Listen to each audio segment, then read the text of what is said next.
Thank you all for coming to what hopes to be a very entertaining evening. First, I'd just like to say thank you to the Student Philosophy Committee for organising this event. The question of whether or not God exists has undoubtedly been one of the most controversial, intellectually challenging and widely discussed questions for, well, forever. Chairing the debates tonight, you'll be pleased to know, is Professor Carl Chin. I think it's entirely appropriate tonight that a debate in Birmingham should be chaired by a man with perhaps the most authentic Brummie accent you will ever hear. He is a historian, a writer, a radio presenter, magazine editor, but sadly, an Aston Villa supporter. So on behalf of the University of Birmingham, I'm delighted to introduce our chairman for tonight, Professor Carl Chin.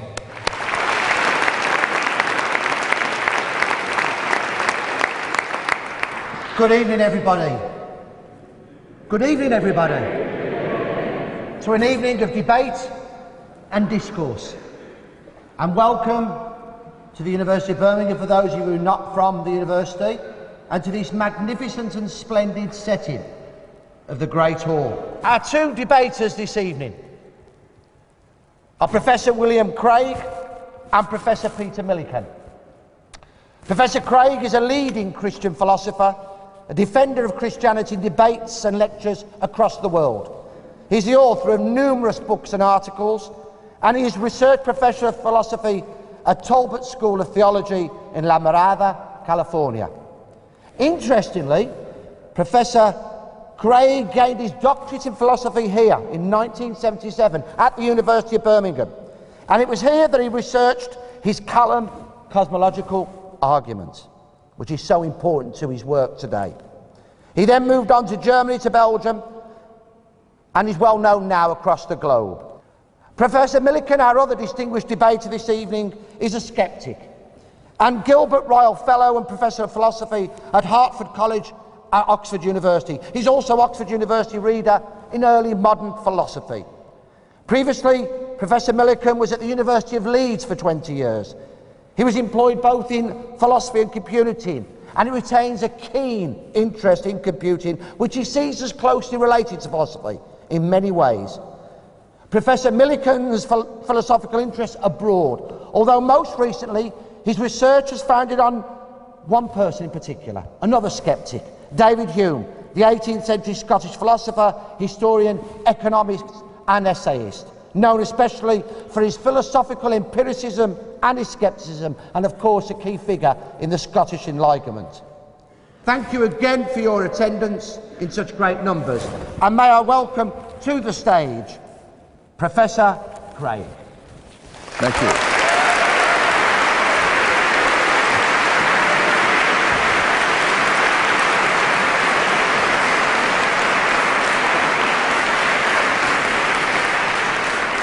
Thank you so much, and good evening. I want to begin by thanking the Philosophy Society for inviting me to participate in this debate, and I also want to say how privileged I feel to be sharing the platform tonight with Professor Millican. During the years that Jan and I spent in Birmingham while I was doing my doctoral studies here at the university, we grew to have a warm affection for this country and her people. And I say with all sincerity that it is a joy and a privilege to be back in Birmingham and participate in an event like this. So thank you so much for coming this evening. Now, in tonight's debate, I'm going to defend two basic contentions. First, that there are good reasons to think that theism is true, and secondly, that there are not comparably good reasons to think that atheism is true. Now, I'll leave it up to Professor Millican to present his arguments for atheism before I respond to them. In this opening speech, I want to sketch briefly 5 reasons in favor of God's existence.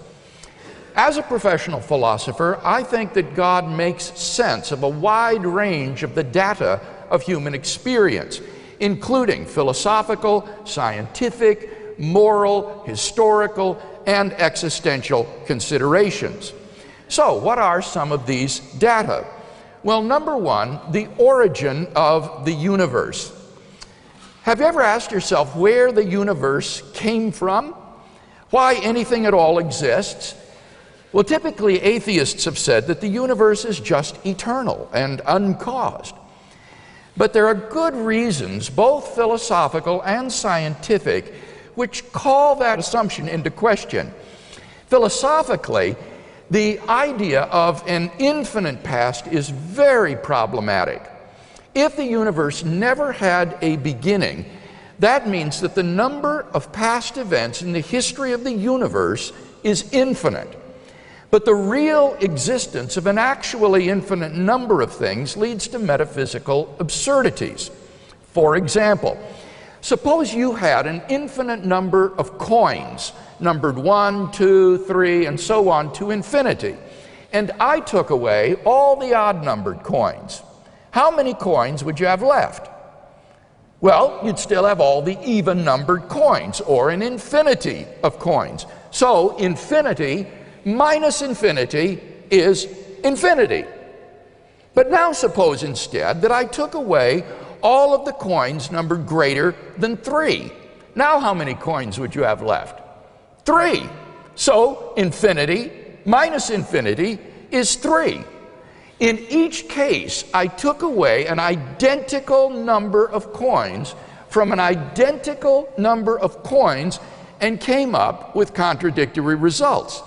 In fact, you can subtract infinity from infinity and get any answer from 0 to infinity. For this reason, inverse operations like subtraction and division are simply prohibited in transfinite arithmetic. But in the real world, no such convention has any sway. Obviously, you can give away whatever coins you wish. This and many other examples suggest that infinity is just an idea in your mind, not something that exists in reality. But that entails that past events, since they're not just ideas but are real, must be finite in number. Therefore, the series of past events can't go back forever. Rather, the universe must have begun to exist. This conclusion has been confirmed by remarkable discoveries in astronomy and astrophysics. We now have pretty strong evidence that the universe is not eternal in the past, but had an absolute beginning a finite time ago. In 2003, Arvind Borde, Alan Guth, and Alexander Vilenkin were able to prove that any universe, which is on average in a state of cosmic expansion throughout its history, cannot be infinite in the past, but must have a past space-time boundary. What makes their proof so powerful is that it holds regardless of the physical description of the very early universe. Because we don't yet have a quantum theory of gravity, we are not able to provide a physical description of the first split second of the early universe. But the Borde-Guth-Vilenkin theorem is independent of any such physical description of that moment. Their theorem implies that the quantum vacuum state of the early universe, which some popularizers have misleadingly and inaccurately characterized as nothing, cannot be eternal in the past, but must have had an absolute beginning. Even if our universe is just a tiny part of a so-called multiverse composed of many universes, their theorem requires that the multiverse itself must have a beginning. Now, of course, highly speculative scenarios like loop quantum gravity models, string models, even closed time-like curves have been proposed to try to avoid this absolute beginning. However, these models are fraught with problems, and the bottom line is that none of these theories, even if true, succeed in restoring an eternal past. At most, they just push the beginning back a step. But then the inevitable question arises: why did the universe come into being? What brought the universe into existence? Some intrepid atheists have said that the universe just popped into being without a cause. But surely that's metaphysically impossible. For such a conclusion is, in the words of the philosopher of science, Bernhard Kanitscheider, in head-on collision with the most successful ontological commitment in the history of science, namely the metaphysical principle that out of nothing, nothing comes. So, why does the universe exist instead of just nothing? Where did it come from? There must have been a transcendent cause which brought the universe into being. We can summarize our argument thus far as follows. 1, the universe began to exist. 2, if the universe began to exist, then the universe has a transcendent cause. 3, therefore, the universe has a transcendent cause. Given the truth of the two premises, the conclusion necessarily follows. Now, from the very nature of the case, this cause must be an uncaused, changeless, timeless, and immaterial being which created the universe. It must be uncaused because we've seen there cannot be an infinite regress of causes. It must be timeless and therefore changeless, at least without the universe, because it created time. Because it also created space, it must transcend space as well, and therefore be immaterial, not physical. Now, there are only two possible candidates that could possibly fit such a description. Either an abstract object, like a number, or else an unembodied mind or consciousness. But abstract objects don't stand in causal relationships. The number 7, for example, can't cause anything. And therefore it follows logically that the transcendent cause of the universe is an unembodied mind. And thus we're brought not merely to an uncaused cause of the universe, but to its personal creator. Number 2, the fine-tuning of the universe for intelligent life. In recent decades, scientists have been stunned by the discovery that the initial conditions of the Big Bang were fine-tuned for the existence of intelligent life with a delicacy and precision that literally defy human comprehension. This fine-tuning is of two sorts. First, when the laws of nature are expressed as mathematical equations, you find appearing in them certain constants, like the gravitational constant. These constants are not determined by the laws of nature.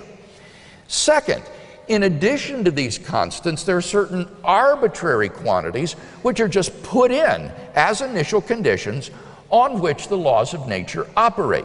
For example, the amount of entropy in the early universe.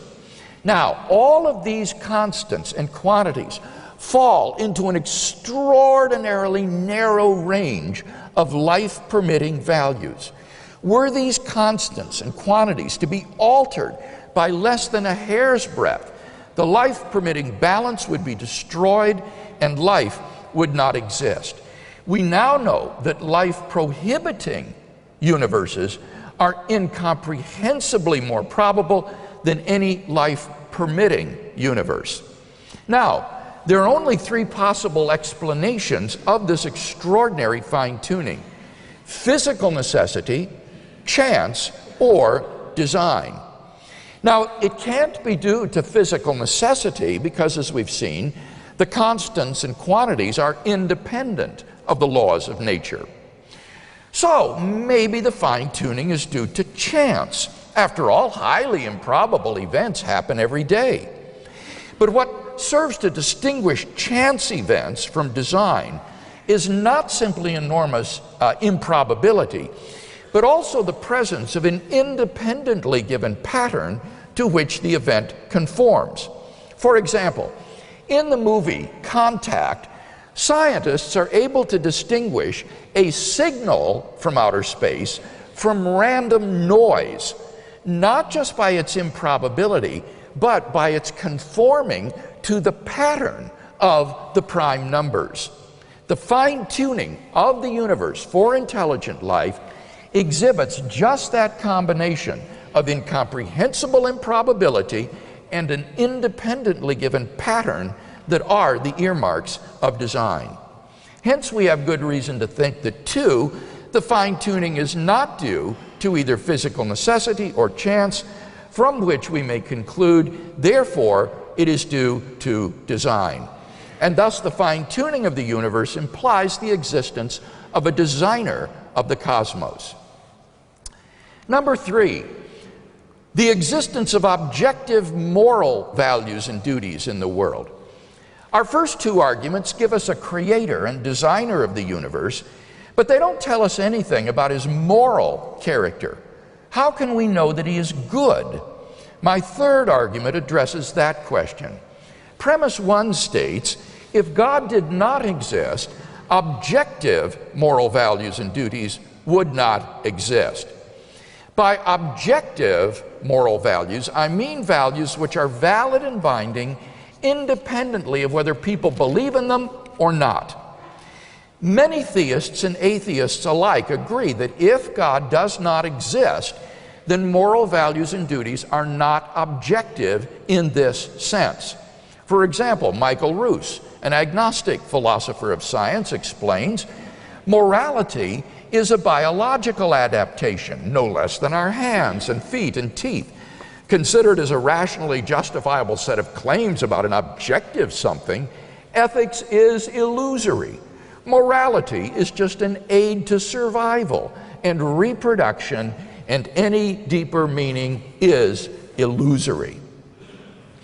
On a naturalistic view, moral values are just the byproduct of biological evolution and social conditioning. Just as a troop of baboons exhibit cooperative and even altruistic behavior because natural selection has determined it to be advantageous in the struggle for survival, so their primate cousins, Homo sapiens, exhibit similar behavior for the same reason.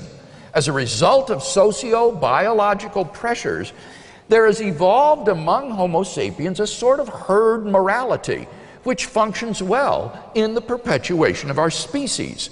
But on the atheistic view, there doesn't seem to be anything that makes this morality objectively binding and true.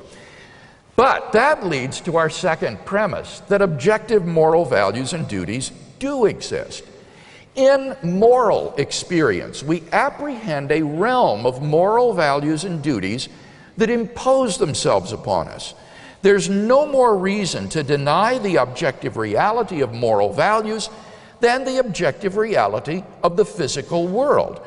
Just as in the absence of some defeater, we are rational to trust the deliverances of our senses, that there really is a world of physical objects out there, so in the absence of some defeater, we are rational to trust the deliverances of our moral apprehensions.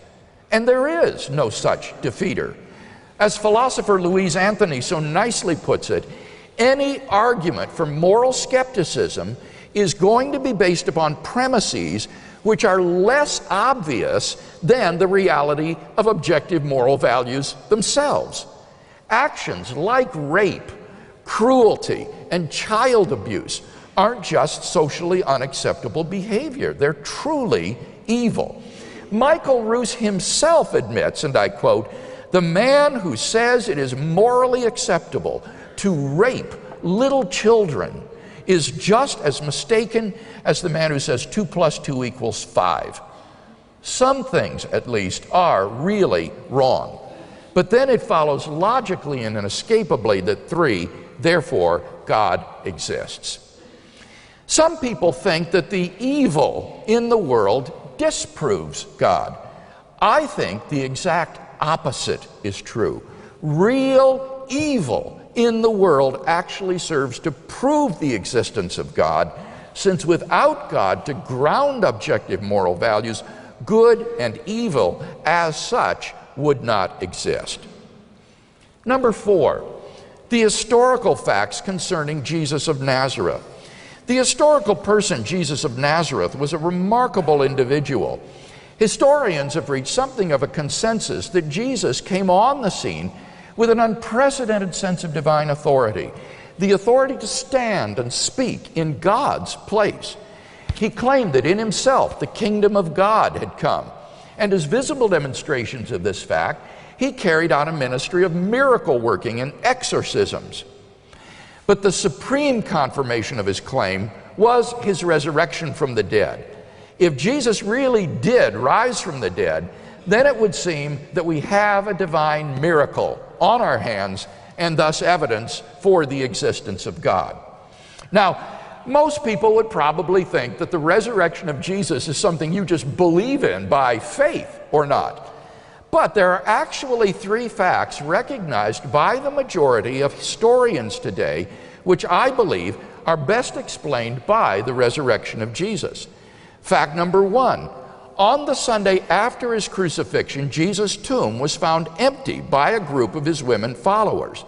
According to Jakob Kramer, an Austrian specialist, by far most scholars hold firmly to the reliability of the biblical statements about the empty tomb. Fact number two, on separate occasions, different individuals and groups of people saw appearances of Jesus alive after his death. According to the prominent New Testament critic Gert Ludemann, it may be taken as historically certain that the disciples had experiences after Jesus' death in which Jesus appeared to them as the risen Christ. And fact number three, the original disciples suddenly came to believe in the resurrection of Jesus despite having every predisposition to the contrary. Jews had no belief in a dying and executed Messiah, and Jewish beliefs about the afterlife precluded anyone's rising from the dead to glory and immortality before the end of the world. Nevertheless, the original disciples came to believe so strongly that God had raised Jesus from the dead that they were willing to die for the truth of that belief.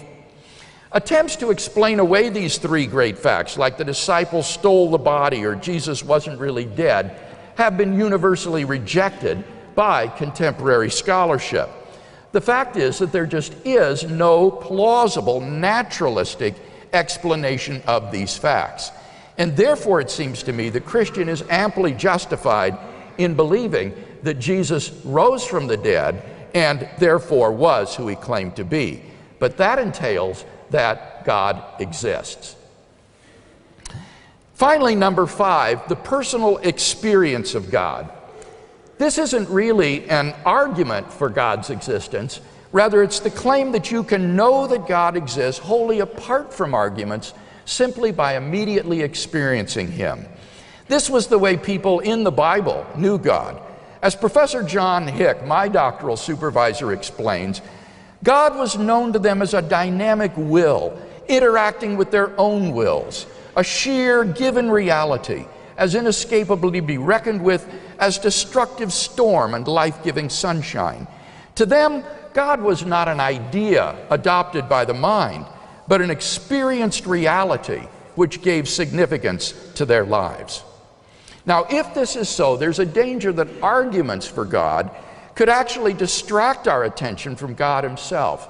If you're sincerely seeking God, God will make his existence evident to you. The Bible promises, draw near to God, and he will draw near to you. We mustn't so focus on the external proofs that we fail to hear the inner voice of God to our own heart. For those who listen, God becomes an immediate reality in their lives. In conclusion then, if Peter wants us to believe that God does not exist, he must first tear down all five of the arguments for God's existence that I presented, and then in their place erect a case of his own to prove that God does not exist. Unless and until he does that, I think we should conclude that theism is the more rational worldview.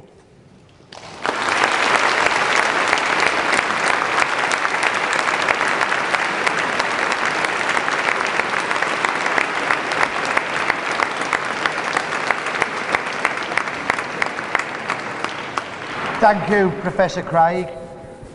And may I now ask you to welcome to the lectern Professor Millican, who will have 20 minutes equally to present his arguments and his position with regard to our debate this evening, Does God Exist? And Professor Millican. Thank you very much.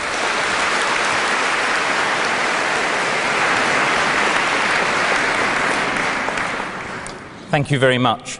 First, I'd like to thank the Student Philosophy Society for inviting me to participate in this event, and Professor Craig for fitting it into his punishing schedule. As an academic philosopher, I don't get many opportunities to have my thoughts considered by so many people, but Bill's pulling power has ensured a good turnout.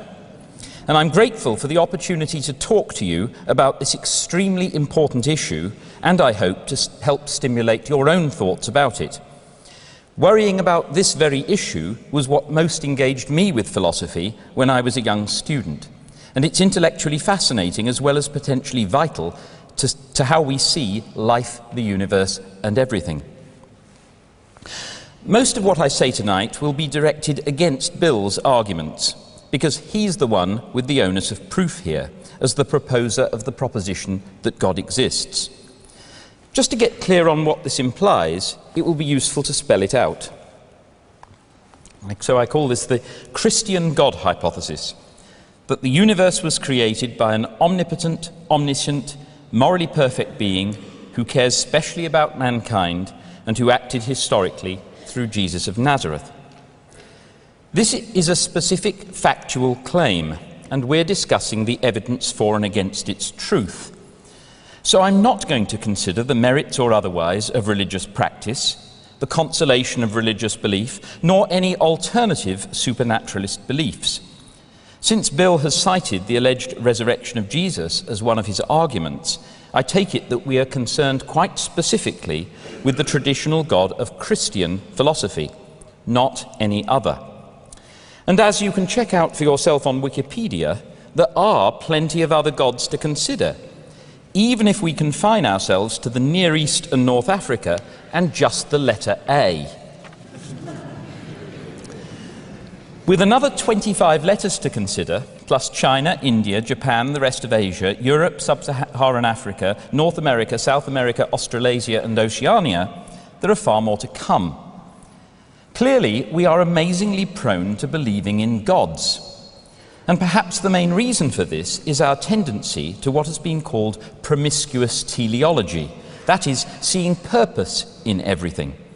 Young children naturally think of inanimate objects as acting with a purpose. For example, in a recent experiment, a majority of 7- and 8-year-olds endorsed the explanation that mountains exist to give animals a place to climb, in preference to the alternative that mountains exist because volcanoes cooled into lumps. We humans are also very prone to seeing patterns in things and looking for reasons for anything we notice, even if it happens to be coincidence. So when we can't find a reason for something significant, such as a violent thunderstorm or a plague, it's very tempting indeed to invoke invisible, intelligent powers as the cause. Gods, demons, witches, and so forth. Once this happens, of course, the familiar dynamics of human society and politics come into play. Strong individuals, either devious or deluded, claim special knowledge of and relationship with the invisible gods. And this divine hotline enables them to achieve power, influence, and wealth. My own university, Oxford, derived a great deal of money from donors who thought that by leaving a legacy of subsidized scholars to pray for them daily, they would be spared some of the torments of purgatory and hell. Lucrative power of this sort tends to be keenly defended through ruthless suppression of heresies and drumming out of dissent. Over time, the organizational structures evolve and belief systems get entrenched with familiar results. By far the main determinant of religious belief, and overwhelmingly so before international travel became commonplace, is where you were born.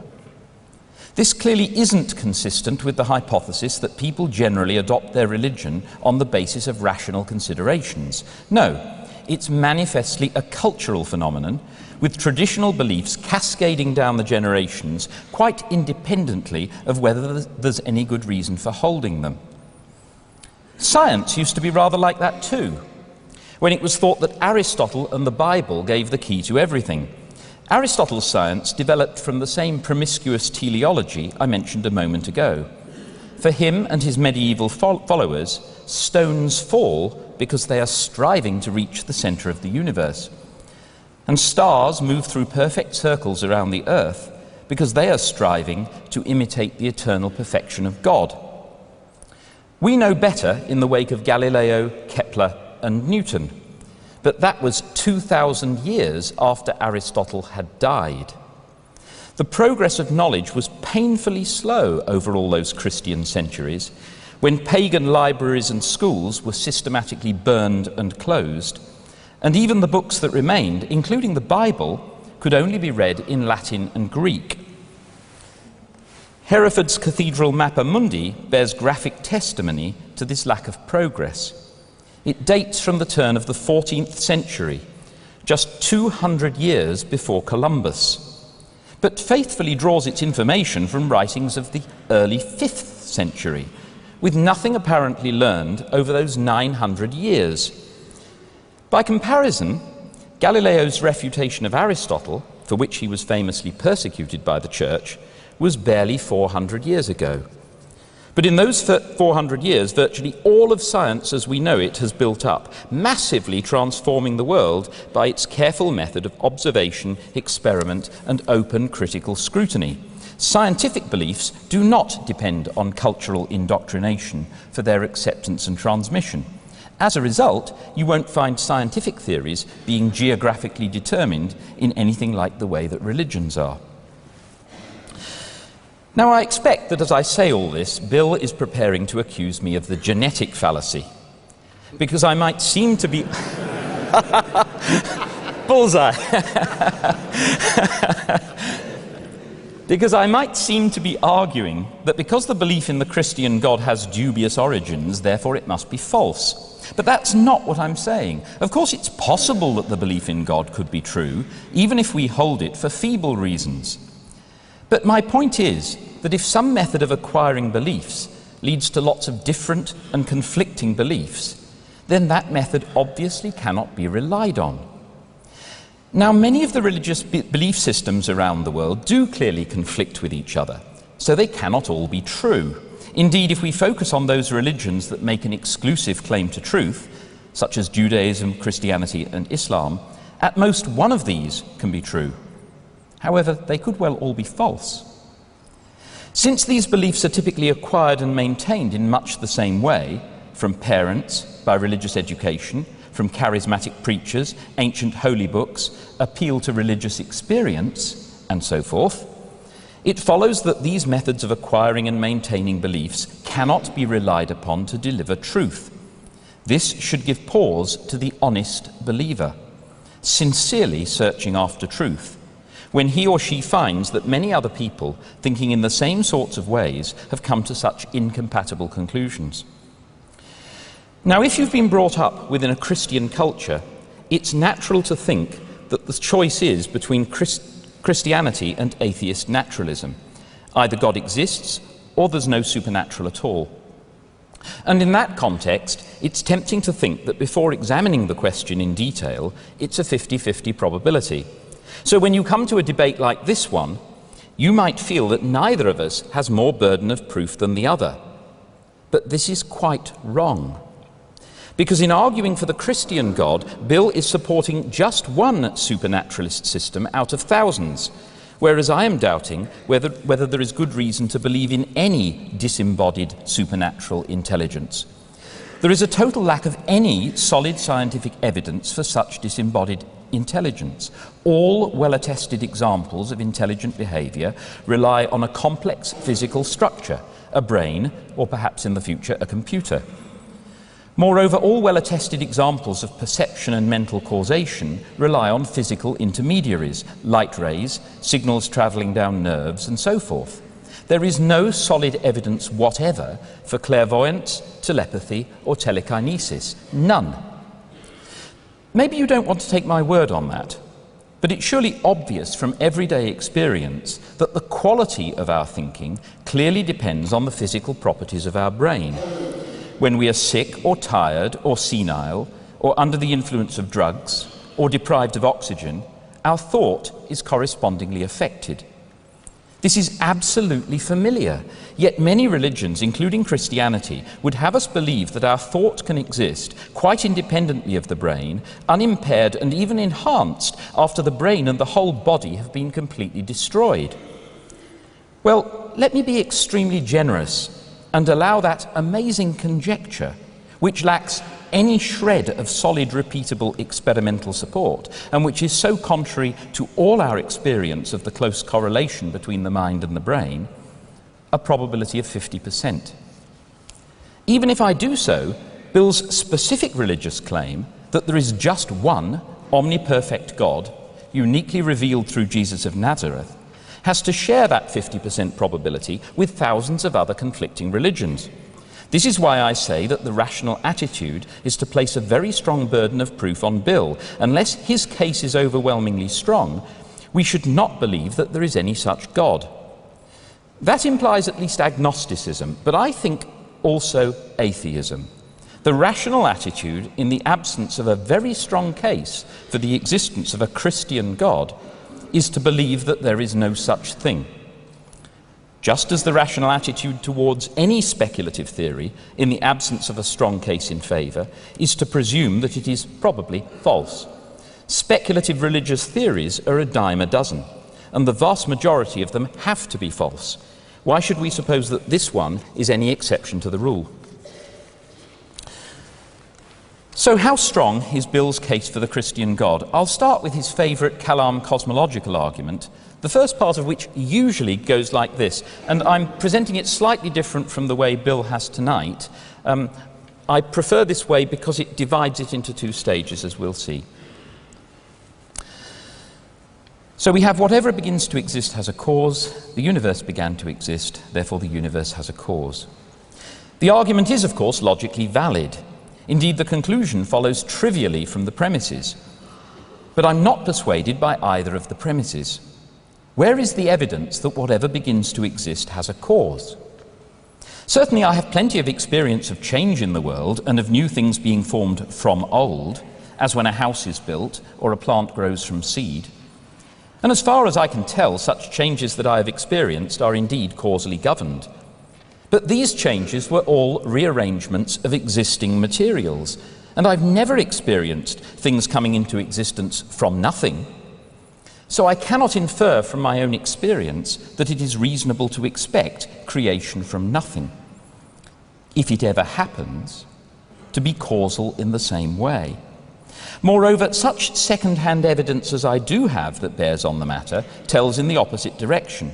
Quantum particles do apparently jump into and out of existence from nothing, but this behaviour seems to be quite random. So the closest examples that I know of to creation ex nihilo are non-causal, and we have even more reason to doubt Bill's first premise. But things are even worse than this. For every change that I have experienced in the world has had, as far as I can tell, a physical cause. Even personal actions, as I said before, happen through physical intermediaries. All our evidence suggests that mental activity is dependent on brain activity. And in any case, I've never seen mere thought create a new object. So a more precise version of Bill's first premise would be, whatever begins to exist has a physical cause. However, if the universe is understood to include all physical things, then it seems obvious that it as a whole cannot have a physical cause. And I have excellent reason to doubt whether that principle can be valid as applied to the entire universe. This illustrates how problematic it can be to extend any principle from parts to wholes, a mistake which is sufficiently well known to have the name of the fallacy of composition. Every sheep in the farmer's flock has a mother, but it doesn't follow that the flock has a mother. And even if every physical thing has a cause, it does not follow that the entirety of physical things has a cause. This point is even more compelling in the wake of Einstein's general relativity. which implies that space and time are in some way part of the physical universe. The only sorts of causes that we can understand, including intelligent causes, act in time. If time does not exist without the physical universe, then it is hard to understand how the notion of causation can even apply to the creation of that universe. What about Bill's second premise, that the universe began to exist? To get clear what's being claimed here, we need to distinguish between our local universe, for which there is evidence of some sort of Big Bang about 13.7 billion years ago, and the global universe, by which I mean all physical things, whether in our local universe or elsewhere. Now, cosmologists speculate about the possibility of there being multiple universes. Indeed, there are a number of different theories that would predict this. They also speculate about oscillating, bubble, or evolving universes with multiple Big Bangs and so forth. So even if our local universe did indeed begin to exist in the Big Bang, it's entirely possible that it has a physical cause within the global universe. Moreover, there is no contradiction in supposing that the global universe is infinite in the past, even if the local universe is not. Bill standardly gives two reasons for thinking otherwise, one of them that infinities cannot be real. I shall return to that later. Bill's second standard reason for denying that the universe is infinite in the past appeals to physics, and the Bohr, Guth and Millican theorem, which proves, making assumptions that seem reasonable, that any universe which is on average in expansion cannot be eternal in the past. An interesting result indeed, but it doesn't show anything like as much as Bill needs. In response to the question, does your theorem prove that the universe must have had a beginning? Alex Millican answers, no, but it proves that the expansion of the universe must have had a beginning. You can evade the theorem by postulating that the universe was contracting prior to some time. And there are theories, such as loop quantum cosmology and Harava gravity, that suggest precisely such a prior contraction before the Big Bang. In any case, the bottom line is that as things stand now, it's impossible to have any confidence in tracing our physical theories back to or beyond the Big Bang. They would imply an initial singularity, a point of infinite density, temperature, pressure, and curvature, which presumably on Bill's principles would be impossible anyway, since he says infinities aren't real. But more importantly, it seems that general relativity, on which all this is based, is inconsistent with quantum mechanics and breaks down at these infinitesimal scales. So all we know here is that our science cannot cope with it. Trying to draw any firm conclusion seems wishful thinking. This should not come as any surprise to anyone who has learned from my favourite philosopher, David Hume.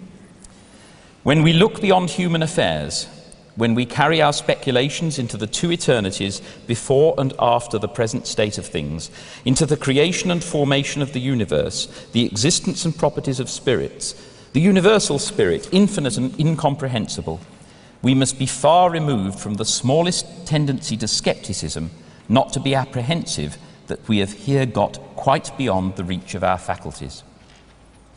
Everything we know about modern physics suggests that at a very small and very large scale, our intuitive notions of what makes sense are very unreliable guides to truth. So Bill's attempts to apply everyday common sense principles about causation and about infinities to the beginning of the universe, when time gives out and our theories posit infinite singularities, strike me as completely unpersuasive, quite apart from the specific difficulties that I've already pointed out. Likewise, when he goes on to argue that if the physical universe has a cause, then this must be an immaterial mind. Recall that we have no evidence whatever that minds can exist in the absence of a physical substrate. So the idea that a mind might exist in the absence of the entire physical universe is complete speculation. It seems far more plausible to me to say that if, despite everything I've said, the physical universe has a non-physical cause, then that cause is likely to be something of a kind that we are completely unable to grasp, because it bears no relation to anything that we have experienced, neither a familiar physical object, nor an abstract entity, nor a mind. We are finite physical animals, evolved to live and perceive within a world of medium-sized objects. There is no reason whatever to suppose that our animal faculties will be adequate to fathom the origins or possibly the infinite history of worlds. As an analogy, imagine a dog or a mouse trying to understand the organization of a university. What chance would it have? Yet we are far closer in intellect to these animals, compared to that of an infinite God, than the workings of the entire universe are to a university. My treatment of Bill's moral argument will have to be very brief, and I'm sure we'll return to this later. Here I want to ask Bill to say more on what he means by objective moral values, because the word objective is notoriously slippery. In a published debate, he says, "When I speak of objective moral values, I mean moral values that are valid and binding, whether anyone believes in them or not." But this really doesn't help very much, because atheists who take morality seriously, and I think most do, are in my experience very unlikely to think that what is right and wrong is just a democratic matter of what people believe. Utilitarians, for example, will say that there is a standard of morals which is independent of our beliefs.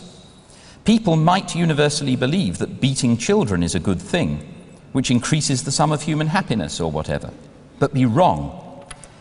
Kantians, likewise, have a standard of moral right and wrong, which appeals to a rational judgment of what can properly be universalized. There's no democratic assumption that we should just conform to the popular view. And Humeans, who base morality on natural human sentiment, are happy to acknowledge that morality can be warped, most notably by religious dogma, so that a correct judgment of virtue and vice can be different from that of the religious majority. We'll be returning to this as to Bill's other arguments that I haven't addressed yet, but I'd like to end with a challenge to him, to both specify a precise sense of objective moral values which requires God's existence, and give solid evidence that there are indeed objective moral values in that same sense. I'm very doubtful that this challenge can be met, but we'll see. And when I've heard what he has to say on the matter, I shall also be saying a little about the problem of evil, perhaps the strongest argument in the armoury of unbelief, which I haven't yet considered at all. Thank you.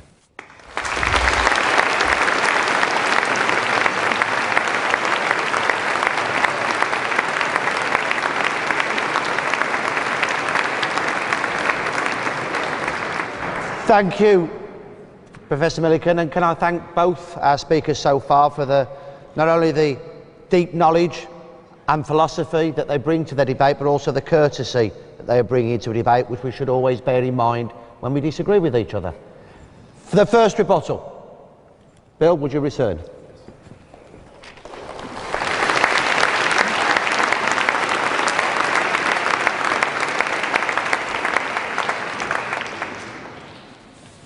You'll recall that in my opening speech I said I would defend two contentions in tonight's debate. First, that there are good reasons to think that theism is true. Secondly, that there are not comparably good reasons to think that atheism is true. Now, has Professor Millican offered comparably good reasons for atheism tonight? Well, I think not. Indeed, he said, I have the burden of proof because I'm holding that God does exist, and that's the proposition under debate. I think that's incorrect. The proposition under debate tonight is a question: does God exist? And if he intends to answer that no, then he needs to give some justification for that. Otherwise, we're simply left with agnosticism as a sort of default position. But if he is going to answer the question under debate tonight, then he needs to offer arguments for atheism. Now, he suggests that children have a tendency to personalize things, that religion is a cultural phenomenon. And as he anticipated, I was immediately going to say, but as an argument against the belief in God, as a claim that that means the proposition God exists is false, this is clearly the genetic fallacy. But he responds, well, I'm not saying that that belief in God is therefore false. He's saying it just shows that if some method leads to conflicting beliefs, then it can't be relied upon. Well, let me comment in two respects on that. First, there is no one method which is common to all religions, which leads to these conflicting beliefs. It's not as though the diversity of religions leads to the inadequacy of some one method for inferring. I'd like to know what that method is if he thinks there is one. But secondly, and more importantly, my method this evening is logic and evidence, plus personal experience. So it's the same sort of evidence to which he would appeal to justify scientific hypotheses. So I don't think that that consideration need concern us tonight. We're on the same playing field using the same method, logic and evidence. He does give one argument for atheism, though, which is that the absence of evidence for God should lead us to think that God does not exist. Well, now, I think this is fallacious. The absence of evidence is not necessarily evidence of absence. For example, we have no evidence of an early inflationary expansion of the universe. And yet, many cosmologists believe that such an era actually occurred. Or we have no evidence that there's gold on Pluto, for example. Does that mean, therefore, there is no gold on Pluto? Clearly not. So when does the absence of evidence count as evidence that something does not exist?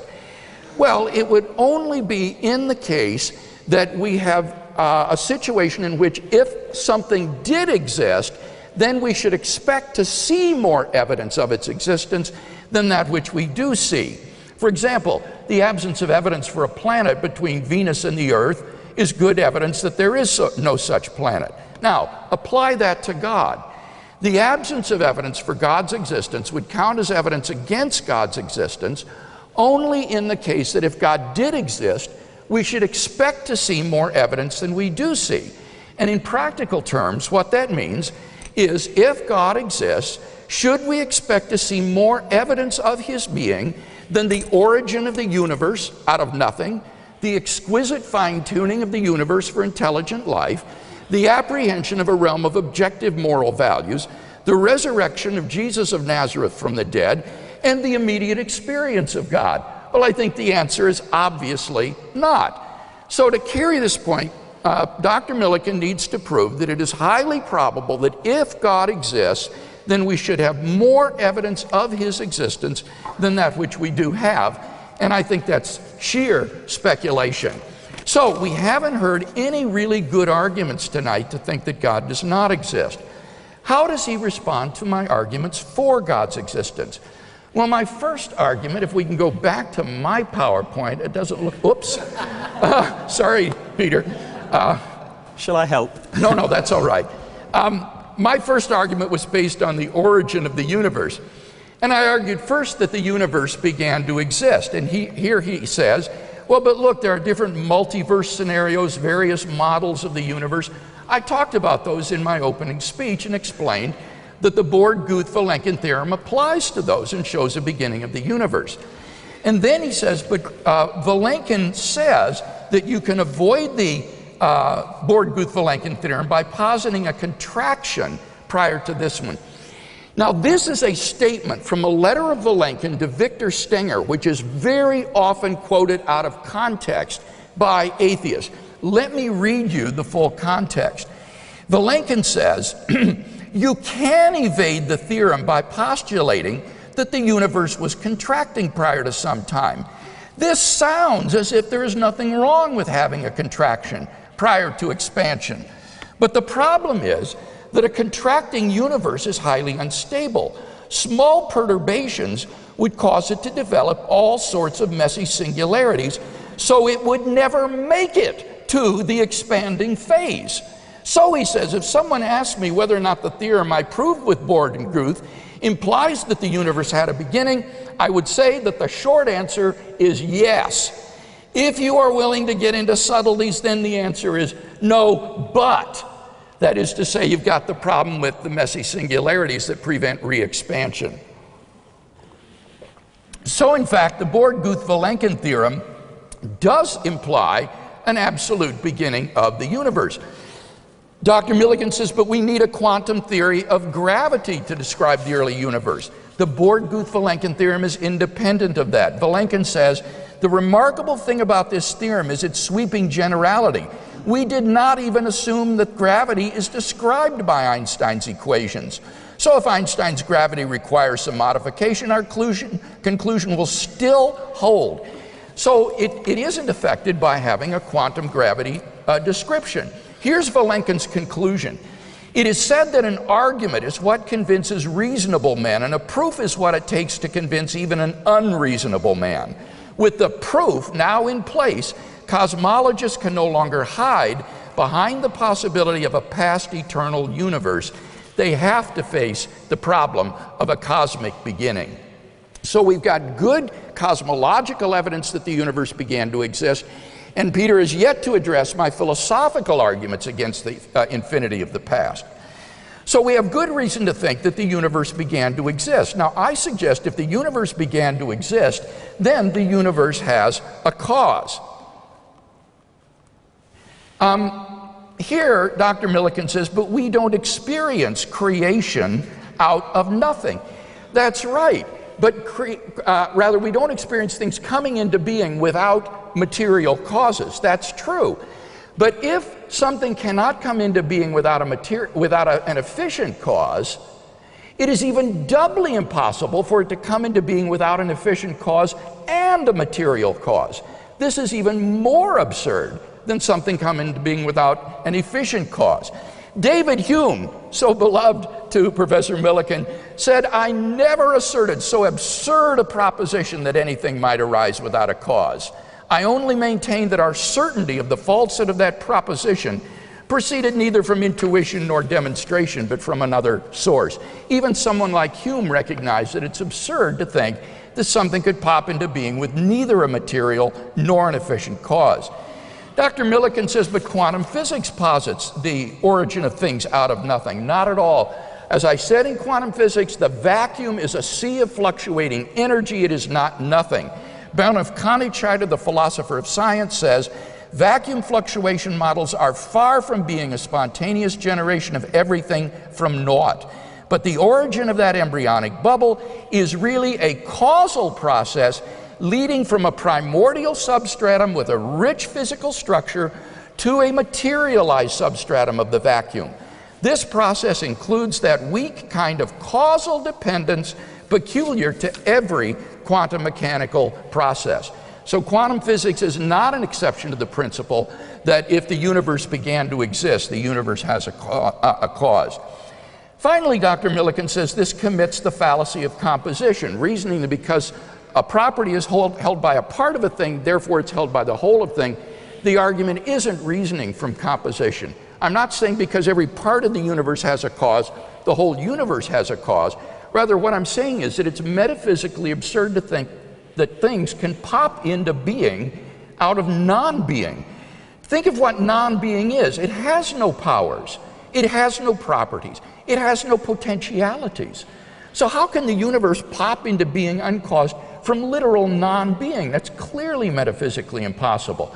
It is far more plausible to think that the potentiality of the universe's existence lay in the power of God to create it.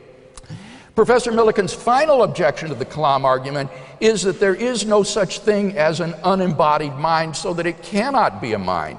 However, my argument is an argument for the existence of an unembodied mind. There must be a cause of the universe. It cannot be material, so it's either got to be an abstract object or an unembodied mind, and it can't be an abstract object. Besides that, I think we're acquainted with ourselves as immaterial persons. Reductive materialism doesn't work because material properties are not the same as mental properties. For example, the brain is not jubilant or sad. And epiphenomenalism, the view that the physical brain has mental properties, is incompatible with properties like self-identity over time, intentional states, freedom of the will, and mental causation. And so I think the best view of human beings is some sort of substance dualism interactionism, that we as immaterial agents are linked with physical bodies and have the ability to cause physical effects in the world. And similarly, God can cause physical effects in the world, much as my mind or soul can cause physical effects in my body. And Dr. Millican hasn't given any reason or argument to think that this is impossible.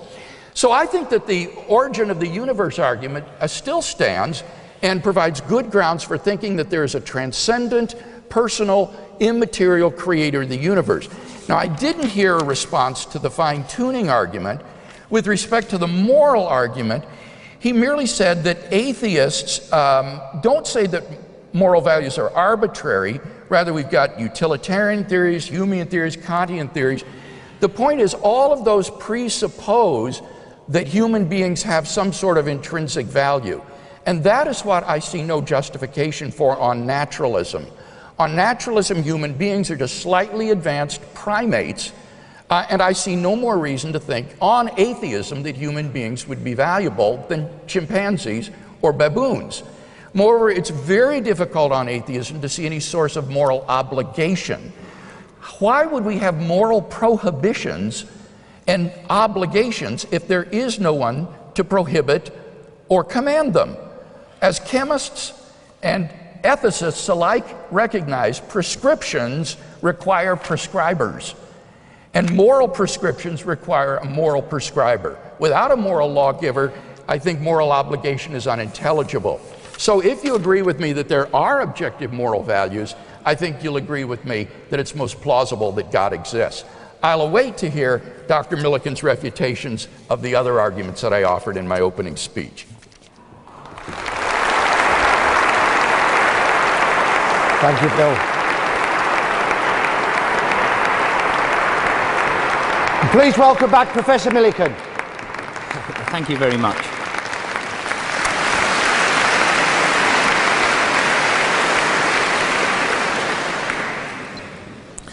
Now, unlike Bill, I'm not an experienced pro at these things. This is my first, so I'm going to have to be a bit careful with the time.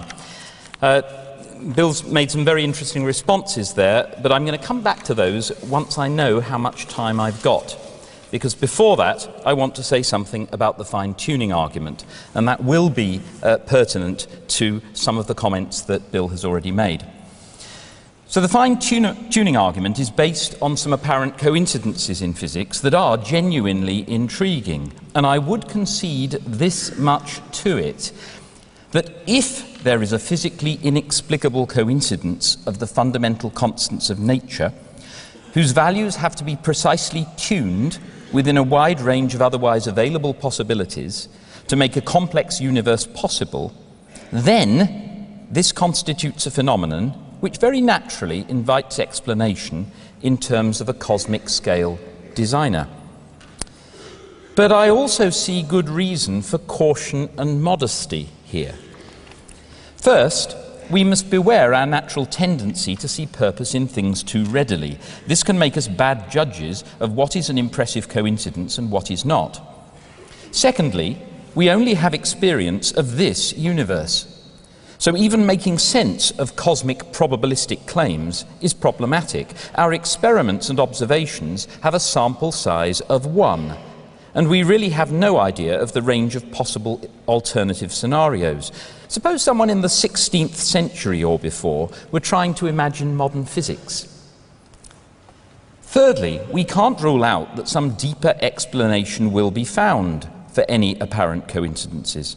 For example, Guth's theory of cosmic inflation can explain some of them. Thirdly, there might be multiple universes, such as a world ensemble, an evolving sequence, or a complex of bubble universes, each with its own Big Bang and different conditions. Then it would be no surprise at all that observers have evolved only in those universes that are conducive to life. Fourthly, the physics on which this entire argument is based is young, incomplete, and radically imperfect. It's less than 100 years since general relativity and quantum mechanics, our best theories of the large and the small, were developed, and we still have no way of reconciling these with each other. String theory attempts this and speculates that the universe has 11 dimensions in order to facilitate it. But that still has a very long way to go and is widely regarded with amused skepticism by experimental physicists. Even worse, barely 30 years have passed since the existence of dark matter was corroborated, and only 13 years since dark energy was postulated. We still don't have much clue what either of these are. But analysis of the latest data from space suggests that 72.8% of the mass of the universe is constituted by dark energy and 22.7% by dark matter. That leaves only 4.56% as atomic matter, the stuff that we knew to exist prior to 1980. In short, a huge proportion of modern physics, including the results that Bill appeals to, is extremely recent and riddled with unsolved problems and anomalies. How likely is it that the physics of 100 years hence will look the same? Quite apart from all this, the fine-tuning argument seems very ill-adapted for proving or even supporting the existence of an omniperfect Christian God. One important point is that it does nothing to favour the existence of a morally perfect God over an equally powerful but supremely evil God, a nasty character I have called anti-God. Any reason that God would have for facilitating the evolution of complex, conscious, morally sensitive creatures capable of a loving relationship would equally be a reason for anti-God. The same qualities which give the potential for joy and love equally give the potential for misery and hate. So the fine-tuning argument does nothing to support the claim that God is good rather than evil, or indeed morally neutral. Perhaps the universe was just an amusing experiment or an exercise in dynamic art. But an even more serious problem focuses on God's alleged omnipotence and omniscience. For on this hypothesis, the Christian hypothesis, God does not have to work within anything like the existing physical rules in order to create the universe. He can make up and impose whatever rules he likes, and know infallibly, without even having to experiment, exactly what their consequences will be. So if his main aim was to create a universe finely tuned for the development of intelligent life, one has to say that he's not been very efficient. Apparently, it has taken nearly 14 billion years just to produce one species capable of relationship with him. To put that into perspective, if we think of the time since the Big Bang as a year, then the early Bronze Age was 11 seconds ago, and the life of Jesus of Nazareth barely 4.6 seconds. Moreover, according to the physics on which the fine-tune argument is based, even the entire period in which the stars and planets exist will be utterly dominated by the vastly longer period of black holes. Considering this as 1 year, the life of man on this planet would be an unimaginably tiny fraction of a picosecond. Again, the Milky Way galaxy has around 200 billion stars, and the latest observations suggest more than 125 billion other galaxies. Even if we make the generous assumption of one Earth-like habitable planet for every star, the overwhelming majority of the space in these galaxies, quite apart from the huge expanses between them, is totally inhospitable to life. To give an idea of the proportions here, the fine-tuning argument has been likened to claiming that a volume equal to 6 million Olympic swimming pools, but capable of holding only 1 molecule of water, is fine-tuned for water storage. There's yet another more specific problem for Christian theology here. If the universe is indeed fine-tuned to produce life capable of relationship with God, then presumably trillions of these vast numbers of alien planets will also contain such species.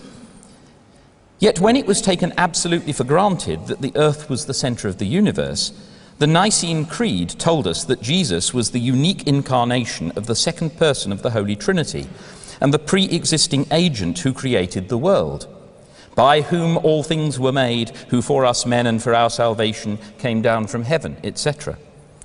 Presumably now we must assume that the second person has enjoyed innumerable incarnations over space and time in a huge variety of shapes and sizes, and I look forward to seeing the theological working out of this implication of the fine-tuning argument.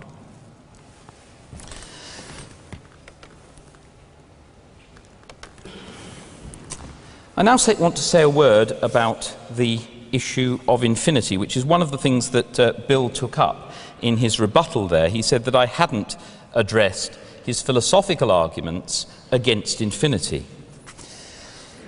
Now, of course, I accept that reasoning with infinities is a bit strange. It's odd to think that you can have two infinite sets of objects, like the set of odd numbers and the set of even numbers, which when added together yield a set which is exactly the same size as each of them.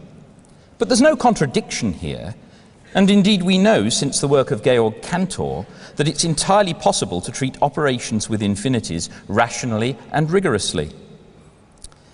Now, suppose we take an infinite set, say all the integers counting upwards from 4, and we add 3 more elements, say the integers 1, 2, and 3.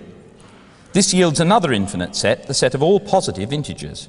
So infinity plus 3 equals infinity, and presumably infinity minus infinity equals 3, right? But as we know from the case of the odd numbers and the even numbers, infinity plus infinity equals infinity, which presumably means that infinity minus infinity equals infinity. So let's see those, they're up on the screen, together with a familiar arithmetical example to make clear what the pattern is. And the colours are intended to help there. There's nothing wrong with any of the additions here, but we can see that there's a problem, indeed an apparent contradiction, with the subtractions. Infinity minus infinity, apparently, cannot be given a consistent result. This is true, but absolutely nothing to worry about. Because all it means is that a certain equation, infinity plus what equals infinity, has more than one solution. When we say that 12 minus 7 equals 5, all we mean is that 5 is the unique solution to the equation 7 plus what equals 12. Where this sort of equation has more than one possible solution, we cannot properly talk about subtraction, because no unique value can be specified in that way. That's all. And there's absolutely nothing mysterious or contradictory about any of this. It's the same reason why you can't divide 0 by 0. The equation 0 times what equals 0 has lots of solutions. But that doesn't mean there's some fundamental problem with arithmetic using 0. It's just what you'd expect, given that 0 times anything yields the same result. Well, I have got a little bit of time now to address some of the things that Bill mentioned. He said that his method is logic and evidence. This is why I feel it's very important to go on and deal with the arguments. I'm not suggesting for a moment that my argument about the onus of proof by itself was anything like enough. I agree, incidentally, that absence of evidence is not necessarily evidence of absence, but I disagree with his claim that if God existed, you'd expect a world just like this one, or at least it seemed to me that that was an implicit claim. If God existed, I would expect a world in which his existence was a great deal more plausible than the existence of anti-God. And I'm not going to argue that case in detail now. You've probably got enough of that in London from Stephen Law. Coincidentally, both he and I have written papers with that hypothesis, and quite independently. Millican, the problem is that the contracting universe is unstable. Yes, but of course that depends on current physics. And I am saying that we have no reason whatever to be so terrifically confident about current physics. It's changing very quickly. The very fact that the Borde-Guth-Millican theorem is so recent ought to make us aware of that. The quantum vacuum, it's not nothing. No, I agree it's not nothing, but then it's the nearest we get. It was a nice trick to quote David Hume against me. I never asserted so absurd a proposition that something can come into existence without a cause. No, indeed. And I don't think he did assert that. But Hume actually, this is one of the places where Hume nods. Hume is a determinist, but he hasn't got a good reason for his determinism. I published a paper last year actually arguing exactly that. He's wrong. On his own principles, he ought to be open to indeterminism. But he isn't, and I think he's just inheriting the prejudices of the time. The point I'm making is that we don't have any reason for this claim that nothing can come into existence without a cause, except from our experience. And the nearest we get in our experience to things coming into existence without a cause, is in the quantum vacuum. All right, it may not be a perfect vacuum. It's the nearest we've got. So where is your evidence that nothing can come into existence without a cause? Abstract object or disembodied mind, I said, I don't see any basis for the assumption that those are the only options. There may be all sorts of things we've never thought of. I agree that mental properties aren't physical properties and that epiphenomenalism is incorrect, but I don't see that as a problem at all. A computer has algorithmic properties as well as physical properties. It doesn't mean there has to be some immaterial substance in the computer. Morals, I'm going to have to come back to.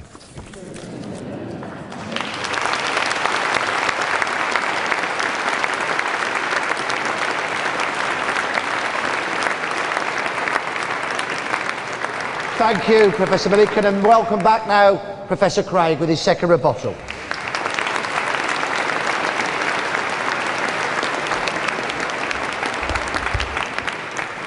Well, you can see how these issues just open up into an incredible array of different questions. So let's take a deep breath and go at it one more round. Have we seen any good arguments for atheism tonight? Well, I think it was clear from that last speech that we haven't. I said that the absence of evidence for an object is evidence that it doesn't exist only in the case that it is highly probable that if the object did exist, we should expect to see more evidence of it than we do.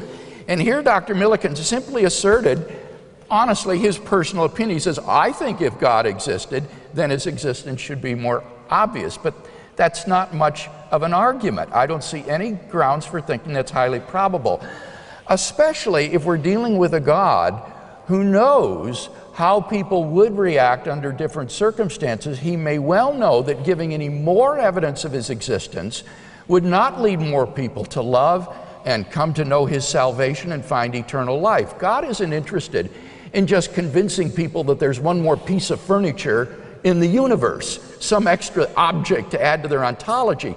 He wants people to come into a saving relationship with him. And it may well be the case that God knew that if he were to provide any more evidence, it wouldn't do any more good in bringing people into such a relationship. If people won't look at the evidence that we have now, perhaps they wouldn't have come to know God and find salvation, even if the existence of God were as plain as the nose on your face. Indeed, they might have come to resent a God who made his existence so obvious for such effrontery. So we don't have really any good argument to think that God does not exist tonight. So do we have good reasons to think that theism is true? Let's talk first about the origin of the universe.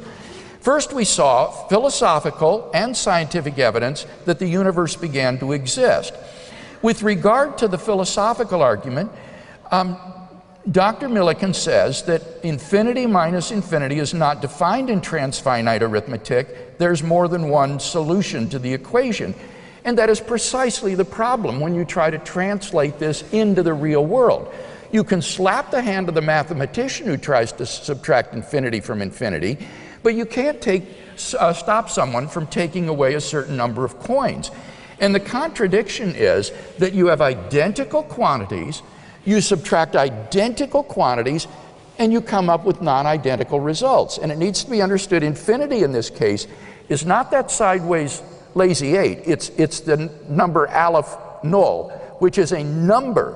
It is the cardinal number of infinity, and it would be identical minus identicals yields non-identicals, and I submit in reality that's absurd. As for 0, I think 0 is very problematic, frankly. I mean, suppose someone said, there's an elephant in the quad, and I said, well, I don't see any elephant in the quad. He says, well, there is an elephant in the quad, and its number is 0. Well, I think that's very problematic. I don't think there is such a thing as 0. It means just the absence of something. Now, as for the argument for the physical evidence for the beginning of the universe, here Dr. Millican says this depends on current physics. Well, of course it does, but that just is to admit my point, that the evidence of current physics supports the fact of the beginning of the universe. Moreover, this is widely accepted by physicists today. According to James Sinclair, a physicist on the Born-Guth-Vilenkin theorem, the Born-Guth-Vilenkin singularity theorem is now widely accepted within the physics community. As of this writing, 2009, it has gone largely unchallenged. So the evidence of contemporary cosmology supports my premise that the universe began to exist. Now, if the universe began to exist, then surely it has a cause. And here Dr. Millican didn't really respond to my point that the vacuum is not nothing, that if something can't come into being without an efficient cause, it's doubly absurd for it to come into being without an efficient or a material cause. Can there be an unembodied mind that created the universe? Well, remember, I suggested that we are minds that are connected with bodies, that we are immaterial substances that produce effects in our physical bodies. And here, unless I misunderstood you, Peter, I thought he said epiphenomenalism is a wreck. I thought that was what he said, and I would agree with that. But if that's the case, then I don't see that there's any argument that's been given tonight against the substance dualist view of human being, that we are immaterial substances conjoined with bodies, and therefore I see no problem in thinking that there might be an immaterial spiritual consciousness or mind, God, who created the universe. Indeed, I've given an argument for that conclusion based on the origin of the universe. Moreover, the argument from fine-tuning supports that.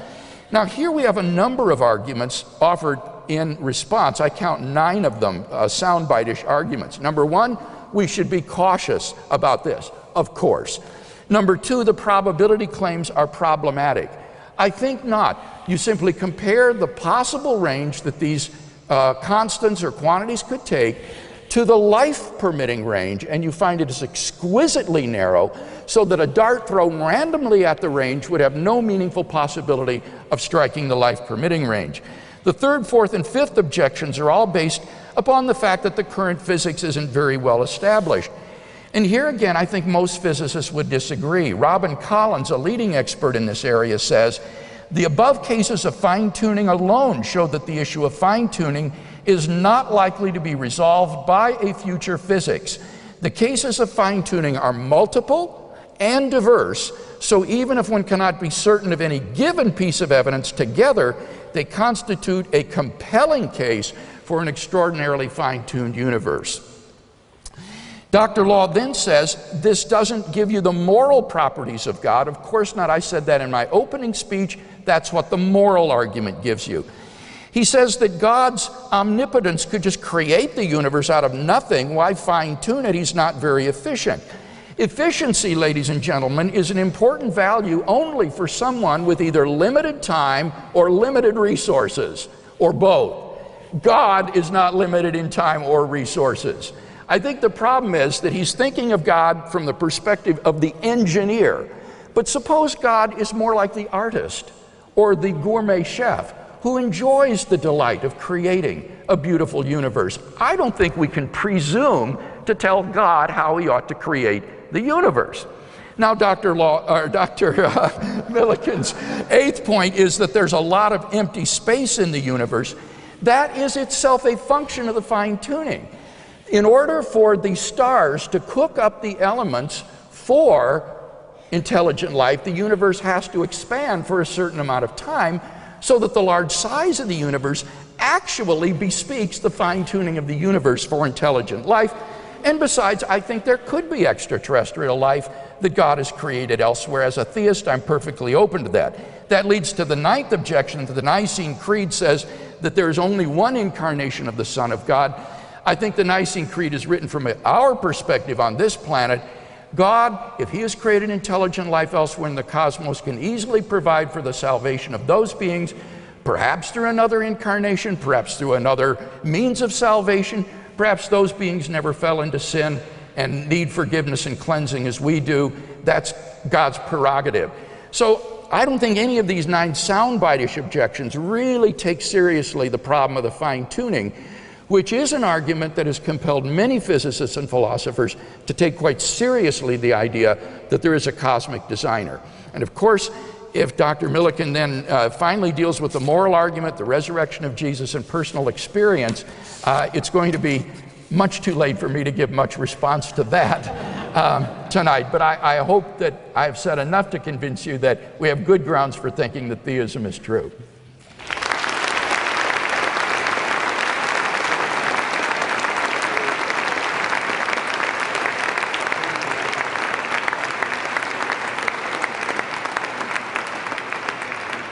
And for his final rebuttal, please welcome back Professor Millican.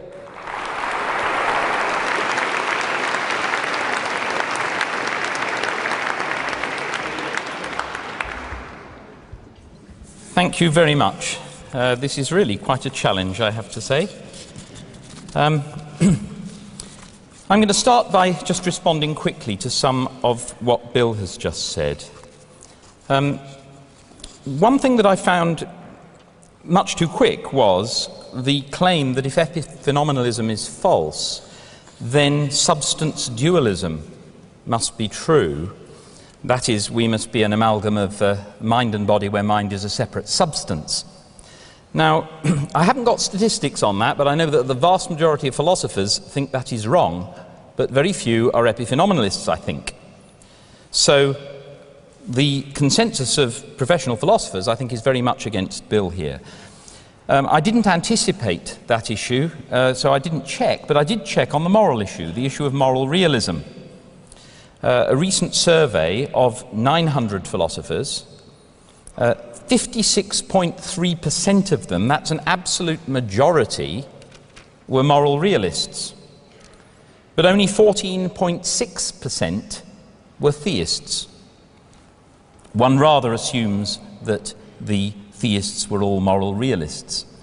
But nevertheless, that's only, what, about a quarter of the number. So there are plenty of moral realists who are not theists, and I don't understand why Bill wants to say that as an atheist, one must presuppose that humans have no intrinsic value. Why would one think that? And I want to sharpen my challenge to him on the issue of morality. I know from what Bill has written elsewhere that he thinks it's entirely possible for an atheist to know what is right and wrong. But what he wants to focus on is the ontological question of what it takes to have an objective moral value. So I'd like him to say more about that. How is it that atheists who don't believe that there's a God, who don't see the evidence for that, are able nonetheless to detect objective moral values? Now, he pushed the analogy with physical objects. The claim is that we can rely on the perception of objective moral values in the same way that we can rely on our perception of physical objects. So you shouldn't be skeptical about objective moral values if you are prepared to accept physical objects, which we all do, of course. But it seems to me there's a bit of a problem here. I ought to perhaps preface this by saying I have real problems with the word objective. So if somebody was to say to me, do you believe in objective moral values, my first question would have to be, well, could you please spell out much more clearly what you mean by objective? Because there's a whole bundle of things that objective could potentially mean. I may come back to those if I have time later. But anyway, here's the issue. If an atheist can perceive a chair and know that the chair is there, without having to worry about what the exact nature of the chair is, and surely we can do that, we can perceive physical objects and yet not know what their real nature is. Presumably an atheist, in the same way, can perceive a moral value without knowing what its nature is. Now, I find it very puzzling how to make sense of this. How can the reality of a moral value depend on God being up there, when God's being up there makes no impact at all on the person who is perceiving and responding to the moral value? I'm not questioning whether a theist might be comforted by the thought that the moral value puts them in tune with the ruler of the universe. Sure. But I don't understand any reason whatever why an atheist cannot believe in objective moral values. And certainly there's no reason why an atheist has to presuppose that humans have no intrinsic value. There are all sorts of things about humans that make them special. We are special, of course we are. You are also of my species, and that might give me a reason to care about you more than I care about others, even if there were nothing special about you. But in fact, there's plenty special about us. We're rational in ways that other animals aren't. And it's quite understandable why one should value that. I mean, I value knowledge, for example, as a philosopher. I think knowledge is a wonderful thing. I think it's valuable in itself. Now, am I going to be able to spell that out in a way that will persuade everybody, or somebody who doesn't see it that way? I'm not sure that I can, but I believe it. But I don't think there being a God up there who is a God of knowledge makes the slightest jot of difference. So I would like an explanation of how it's supposed to. I want to say also a little bit about the resurrection, which I've not yet said anything about.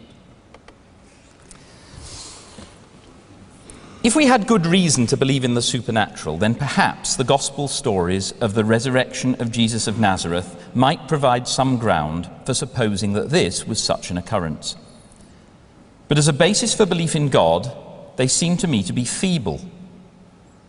We have 4 accounts, all written many years after the alleged events, not by eyewitnesses, but by devoted Christians who are writing them precisely to spread their religious belief.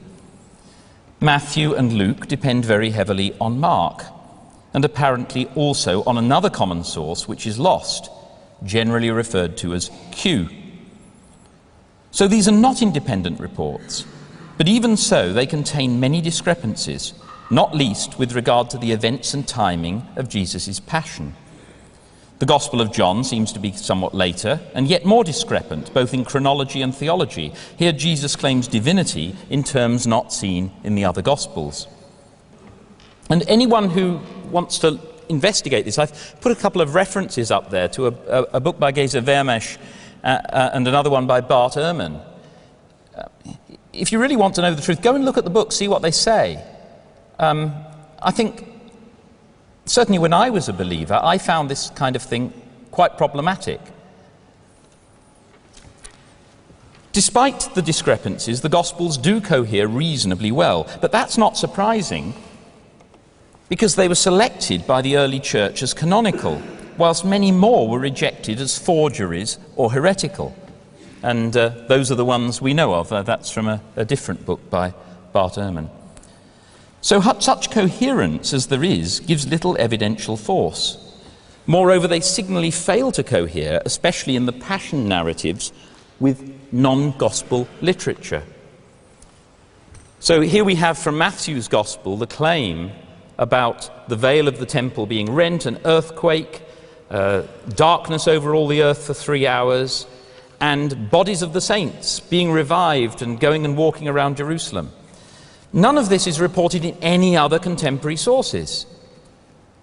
Are we really supposed to take this seriously as evidence that the scientific worldview is fundamentally wrong? I've got some other points, but I'm probably going to have to stop there.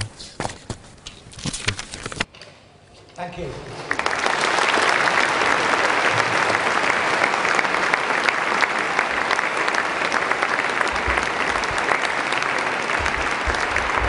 Just before I invite our 2 debaters this evening to conclude with 5 minutes each, I would like to thank them both, because it isn't easy, a format such as this, but it's an important format, and I think they have handled themselves with dignity and professionalism. I think we owe them a round of applause for that.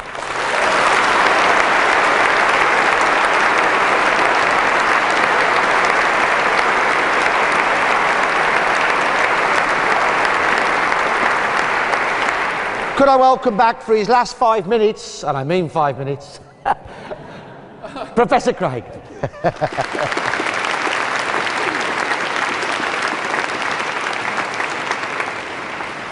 Well, in my closing comments, let me try to draw together some of the threads of this debate. First, have we seen any good arguments for atheism in tonight's debate? Well, I think it's clear that we haven't really heard any compelling arguments for atheism. All we've heard is that if God existed, then his existence should be more obvious, but that is a highly subjective personal judgment.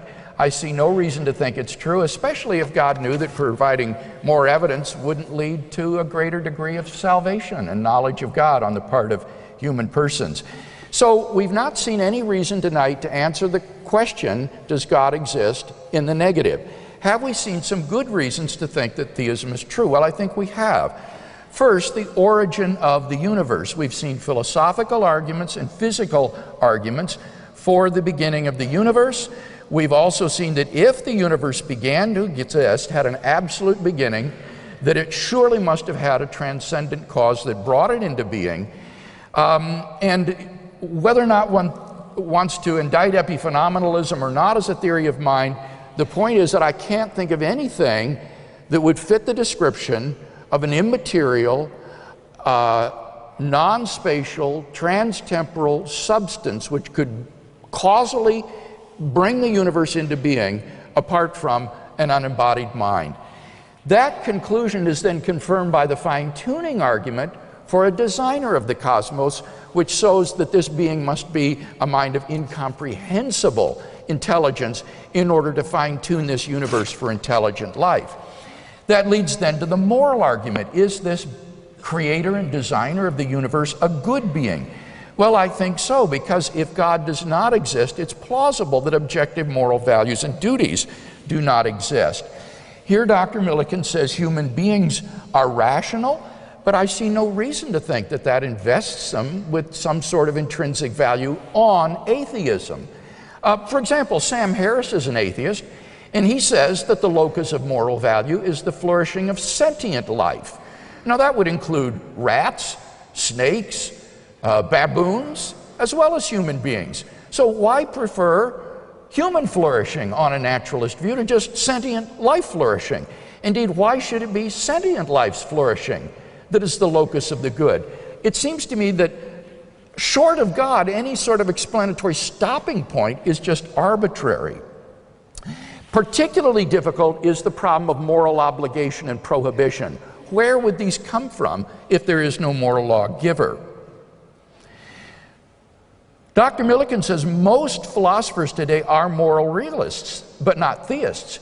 That's right, and that goes to support premise 2, that objective moral values exist. That's what that shows, but you can't appeal to popular vote to try to say, therefore, theism isn't necessary.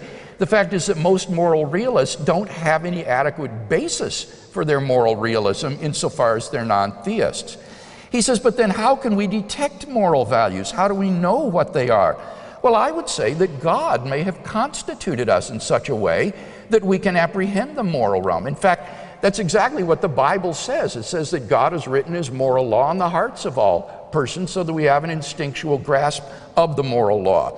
So apart from God, it's very hard to see how we can have objective moral duties, but given God, moral duties and values are in place. Finally, the resurrection of Jesus. Here, Dr. Millican pointed to the discrepancies in the gospel accounts. I want to point out that the 3 facts that I mentioned are agreed upon by the majority of historians today. He said, but what about Vermish and Ehrman? Vermish and Ehrman agree with the facts that I just mentioned. Both of them affirm the empty tomb. Ehrman affirms all of these facts. Here's what Ehrman says, and I quote, there are a couple of things that we can say for certain about Jesus after his death. We can say with relative certainty that he was buried. We also have solid traditions to indicate that women found this tomb empty 3 days later. This is attested in all our gospel sources, early and late, and so it appears to be a historical datum. And so I think we can say that after Jesus' death with some certainty that he was buried possibly by this fellow Joseph of Arimathea, and that 3 days later he appeared not to have been in his tomb. Ehrman also accepts the appearances and the origin of the disciples' belief. So why doesn't Ehrman accept the resurrection of Jesus? For philosophical reasons. He's a naturalist, and therefore miracles are impossible for Ehrman. The skepticism of biblical critics who deny the resurrection of Jesus is not predicated on historical grounds, but philosophical grounds. The facts that I mentioned are in place. But if you're not a naturalist, if you're open-minded to theism, it seems to me very plausible that the best explanation of the facts is the one the disciples gave. God raised Jesus from the dead. Finally, my 5th point has gone undiscussed today, that you can know God exists by immediate and personal experiencing him. The God who raised Jesus from the dead is alive today and can be known personally, and I would encourage you to seek and find him in your own personal life if you haven't had the joy of doing so yet. Thank you.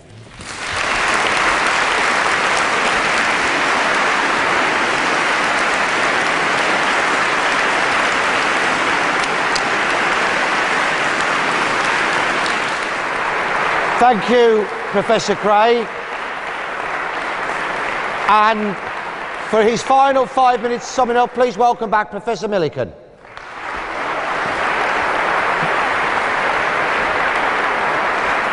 Thank you very much. I disagree with Bill that no arguments for atheism have been presented here, and indeed that I haven't addressed the issue of religious experience. I pointed out at the beginning that religious experience is an extremely unreliable method of knowledge or alleged knowledge. People have religious experiences of all sorts. Perhaps those disciples after the resurrection were having those too. But the appropriate way to check up on those is not biblical scholarship, it's actually experimental psychology. The question we have to ask ourselves is, how likely is it that that evidence could have arisen by perfectly natural means, by human psychology? And that's not begging the question. It needs to be done. We don't yet know the answers, but we will at some point. Now, it seems to me entirely reasonable, if one finds that that evidence can be explained in a natural way, indeed that there were loads of people making divine claims, supposedly performing miracles, that we've got loads of gospels and other written works, not only from Christians but other groups, coming out with all sorts of fantastic stories. It's not surprising you can sift 4 of them and find ones that are relatively plausible, even though, as we've seen, some of what they say seems very far-fetched. Does Bill really believe that those bodies rose from the dead and walked around Jerusalem at the time of the resurrection? Now, it seems to me reasonable that if we can explain these phenomena in natural terms, that is the better explanation. But I haven't just relied on that. I've also relied on the point that there are lots of different supernaturalist beliefs, loads of them, all supported by similar kinds of grounds. And therefore those grounds are no good. And I don't believe that the arguments that Bill has given are good either. Well, sorry, I don't believe that they work. Bill is very keen on appealing to what he can imagine. Now, the problem is that what we can imagine has proved to be a very unreliable guide. I mean, he has problems with the number 0. Yeah, but it's used all the time, and it's used very effectively, and many of us find no problem with it. Infinities, yes, well, they look difficult too. They used to be thought of as completely untamed until Cantor tamed them. Now, in those cases, we have logic and the avoidance of contradiction to guide us, and we can find that these things can be dealt with in a very coherent way. In other cases, like physics, we have to rely on experiment, on observation. Those are the only ways we can know what causes what. Bill continues to appeal to the claim that something can't come into existence without an efficient cause. I've pointed out that he hasn't actually got any reason for making that claim. All right, the quantum vacuum is not nothing, but still, you haven't got any evidence with regard to nothing. And claiming it about the universe, well, there's no evidence for that. So modern physics, if it teaches us anything, teaches us that these kinds of instincts are not reliable guides. The only thing we can go on is scientific investigation, careful, critical investigation, not taking tradition for granted. Just look at those empty hundreds of years when nothing changed. That's what happens if you rely all the time on tradition. Finally, I haven't mentioned the problem of evil much at all, and that's because I know what Bill's response to that is, which is typically to say, well, we don't know the ways of God. There's so much nastiness in the world that has been rehearsed by plenty of writers. I'm not going to carry on reciting that, though I think it tells a very strong tale. One can always respond, well, God's ways are mysterious. For all we know, he has reasons. Yeah, maybe. For all we know, there's an anti-God, and he's got reasons too. That's no reason whatever for believing in God. Just the fact that the conflicting evidence can be explained away. I mean, think about it. If God is an omnipotent, omniscient agent, he can do whatever he likes. Okay, so what sort of world would you expect him to create? What's the evidence that would show that one particular divine being has been at work rather than another? Well, it's the goodness, isn't it? That's the crucial thing. So the problem of evil shouldn't be called the problem of evil, it should be called the problem of the empirical evidence. The problem of the empirical evidence is that the world we see just doesn't match up to what you'd expect from a perfect God. And moreover, when Bill is saying that morals depends on this God, how does he deal with the fact that the morality that comes from that supposedly omnipotent being, like annihilating 6 whole nations of people because they happen to be in the wrong place, is completely at odds with the morality that the vast majority of us now would accept? So I think the appropriate attitude is, as very often, skepticism, doubt. In fact, in this particular case, I think there's pretty strong evidence against the existence of God, very little in favour. Even if you believe in something supernatural, maybe a supernatural being sufficiently powerful to bring about a resurrection, maybe a sufficiently powerful being to give you a feeling of religious experience, that doesn't show an omnipotent, omniscient being. It doesn't go any way towards showing that. And I haven't seen any arguments that do. Thank you.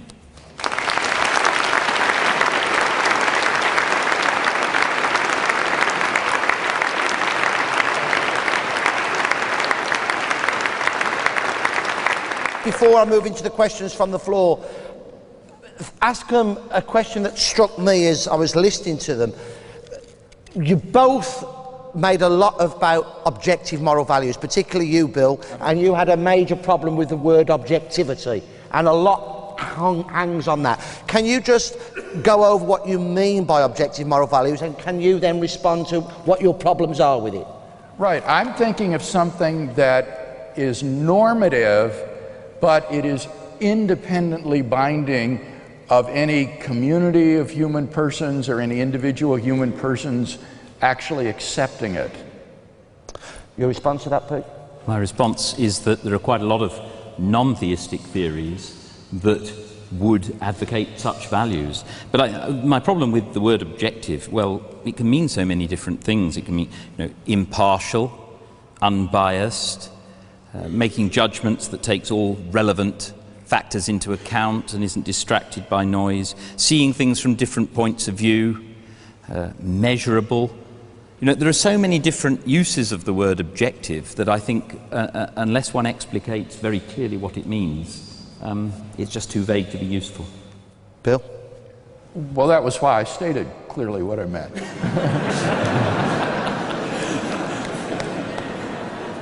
Let's move on then. Question. If the universe, I think I'm going to go to you first of all, Bill, if I may, for this one. If the universe needs a cause, doesn't God? What causes God? Remember the argument that I presented, the universe began to exist. If the universe began to exist, then it has a transcendent cause. Therefore, the universe has a transcendent cause. The way I usually formulate this argument is the way Peter addressed it. I usually say whatever begins to exist has a cause. That is to say, things don't come into being without causes. But if something never began to exist, if it's eternal, then I don't see any reason to think that it needs a cause. And this isn't special pleading for God. This is what the atheist has in the past always said about the universe. It is just eternal and uncaused. But that, I think, is now untenable in light of modern physics and the philosophical arguments I gave. So God, I would say, is simply a metaphysically necessary, uncaused, eternal being. Does that not perhaps strike some problems with your arguments about infinity? Yes, it would if I thought that God existed through a backwards, infinite series of past events. It would apply to the life of God as well as to physical events. And therefore, the conclusion I draw, and the one that is drawn by traditional proponents of this argument, like Al-Ghazali, the medieval Muslim theologian, is that time had a beginning. and that the boundary, as it were, of time is the eternal or the timeless state of God, so that God is timeless without creation. God would be analogous to the cosmological singularity which marks the beginning of the universe in the Standard Model. It is not a point in space-time, it's a boundary of time. And that's what I would say similarly of God's eternity. Peter. Yeah. Whatever begins to exist has a cause. I mean, I think there's something a little bit sneaky here in that it can look as though the premise is being cooked up in order to suit God. But I do feel that the question asked makes a good point. Anything that you can say about God, the onus is on the theist to explain why you can't say the same about the universe. If God can be eternal, why can't the universe? If God can exist without a cause, why can't the universe? I also want to make this point that all of our knowledge of any of this stuff, our own intuitions are not reliable. We have to rely on experience. And we don't have any experience of things coming into existence ex nihilo, either with or without a cause, except possibly quantum particles. So I don't see how we can possibly know this. Again, experience tells us that minds are dependent on bodies. And I'm not prejudging the question here about, immortal life and all that, but just think about evolution. Okay, I mean, I take it the fine-tuning argument naturally goes along with support for the theory of evolution. Because if you're just going to create intelligent creatures, just go and do it, right? You don't need to go through all this rigmarole of 13 billion years. Now, in an evolutionary theory, you've got mind arising eventually when we do, but it's coming from body. When babies are born, the body's there first, then the mind comes. Whereas the theistic theory says that in this one unique case, the mind comes first and can exist without the body, and we've got no evidence for that at all. Just before I ask you to respond about the theory of evolution, you mentioned several times in your presentation and rebuttal about the idea that why didn't God create a perfect world if he was all-knowing and all-seeing? What would that then lead to the argument from perhaps a Christian point of view or a religious point of view about free will? Oh, I think that's an extremely weak argument. The idea that we're most free when there's least evidence seems to me to be extraordinary.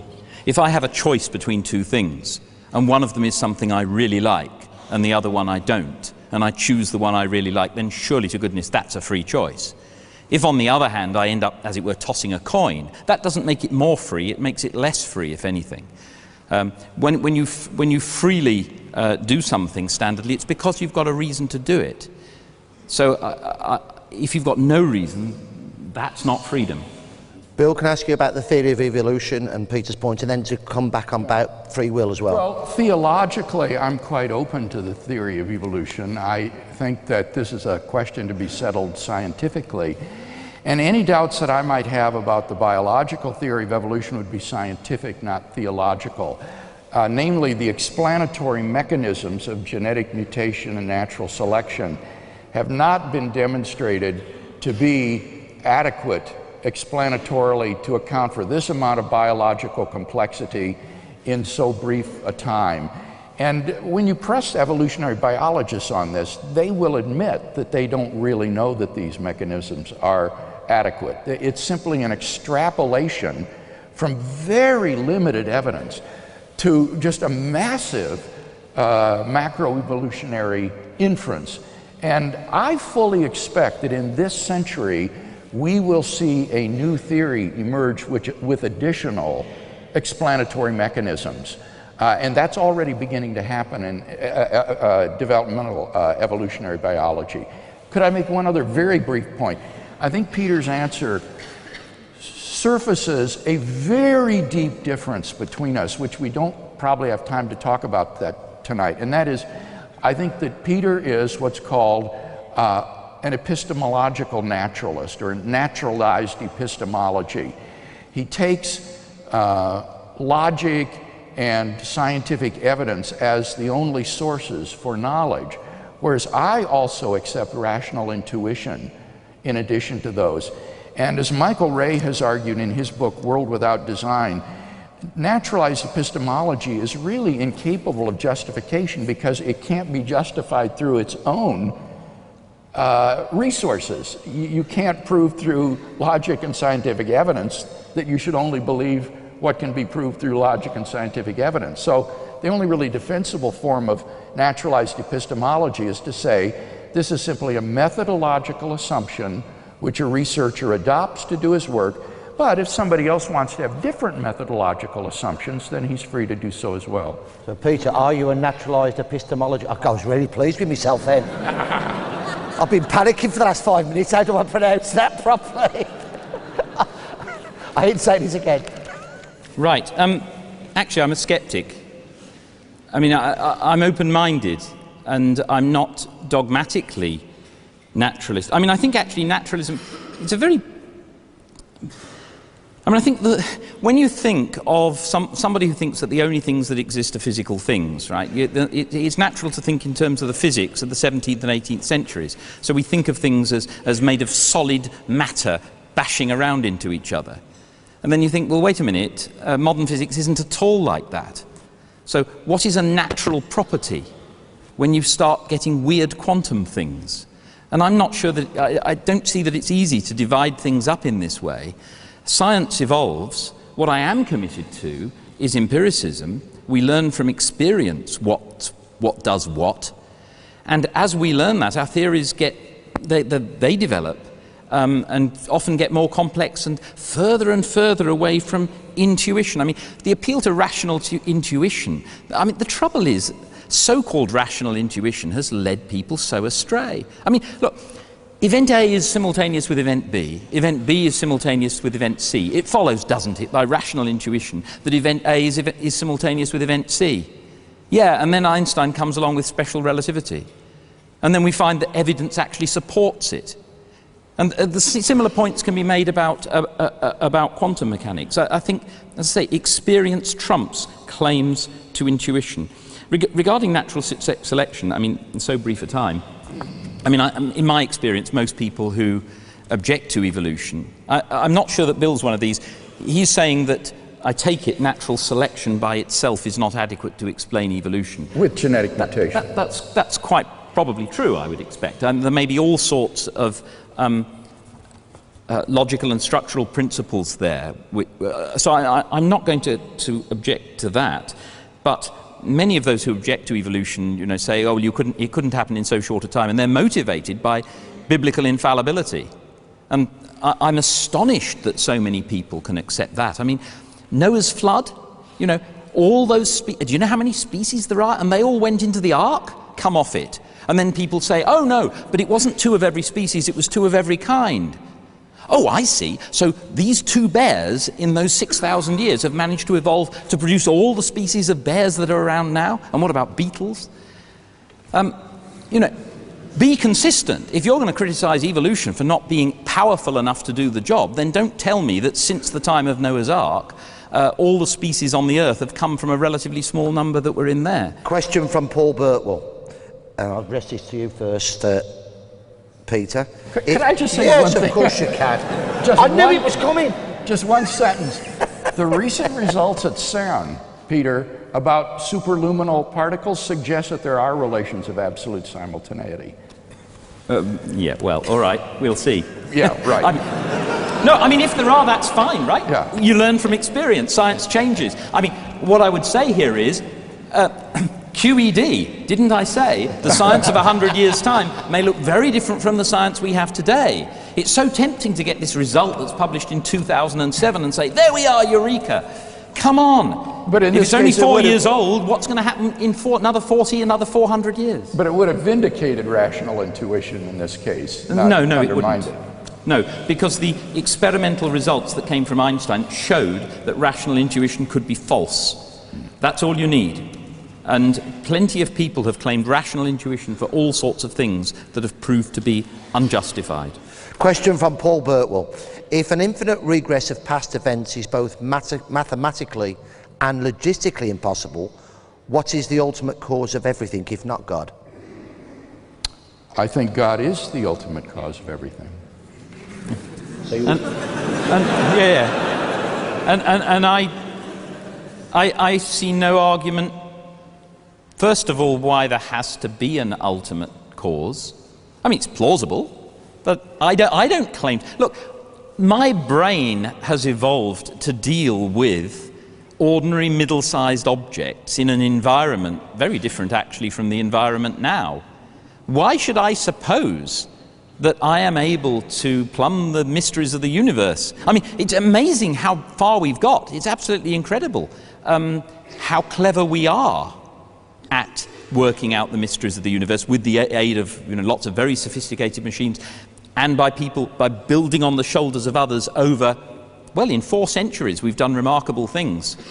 But compare that with the 1600 years before then, when everything was dominated by religious belief. One of the points where there was some, dare I say, approach to an agreement, or at least an approach to understanding each other, was fine-tuning.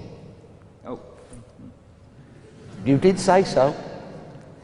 Yeah. No, I'm wondering why you think that. I think we understood each other most of the time. No, I know you understood it.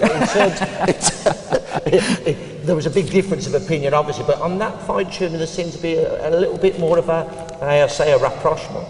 Well, quite a lot of people just dismiss the fine-tuning argument as complete rubbish, whereas it seems to me that, as I said, suppose we were talking in 100 or 1,000 years' time, and it still appeared that there were these unexplained coincidences, and by then we had really good reason to believe, maybe maybe they will, that there really is no ultimate explanation for this, and it really is just coincidence. There's not a deeper theory, and quantum mechanics and general relativity have been reconciled, and we know what dark matter is, and we know what dark energy is, and all these problems that have emerged in the last 30 years or so have been solved. Then I'd say, yeah, there's a phenomenon which demands explanation, sure. And there I'm, as it were, I'm partly with the theist. That where I have reservations is this: if you think God is omnipotent and omniscient, then any logical possibility is open to him. And so I would see fine-tuning in those circumstances, which are very conditional, as evidence of a cosmic intelligence, but not one that's infinite. Bill? Well, I don't think you could infer, obviously, infinite power from fine-tuning or any of these other arguments. For that, you'd probably need to go to an ontological type argument. But I simply infer to a being of enormous power for what these arguments demonstrate. Can I just make a comment there? In 2004, I published a paper in Mind on the ontological argument. I think it's like 60 or 70 pages, so I'd probably best not say anything about it here. I shall just say that I don't think ontological arguments stand the slightest chance, and I would be prepared to bet my house on that. Okay, can you just define very quickly what you mean by ontological? God is that than which nothing greater can be conceived. If he didn't exist, it would be possible to conceive of something greater, and that would be a contradiction, therefore God exists. Bill?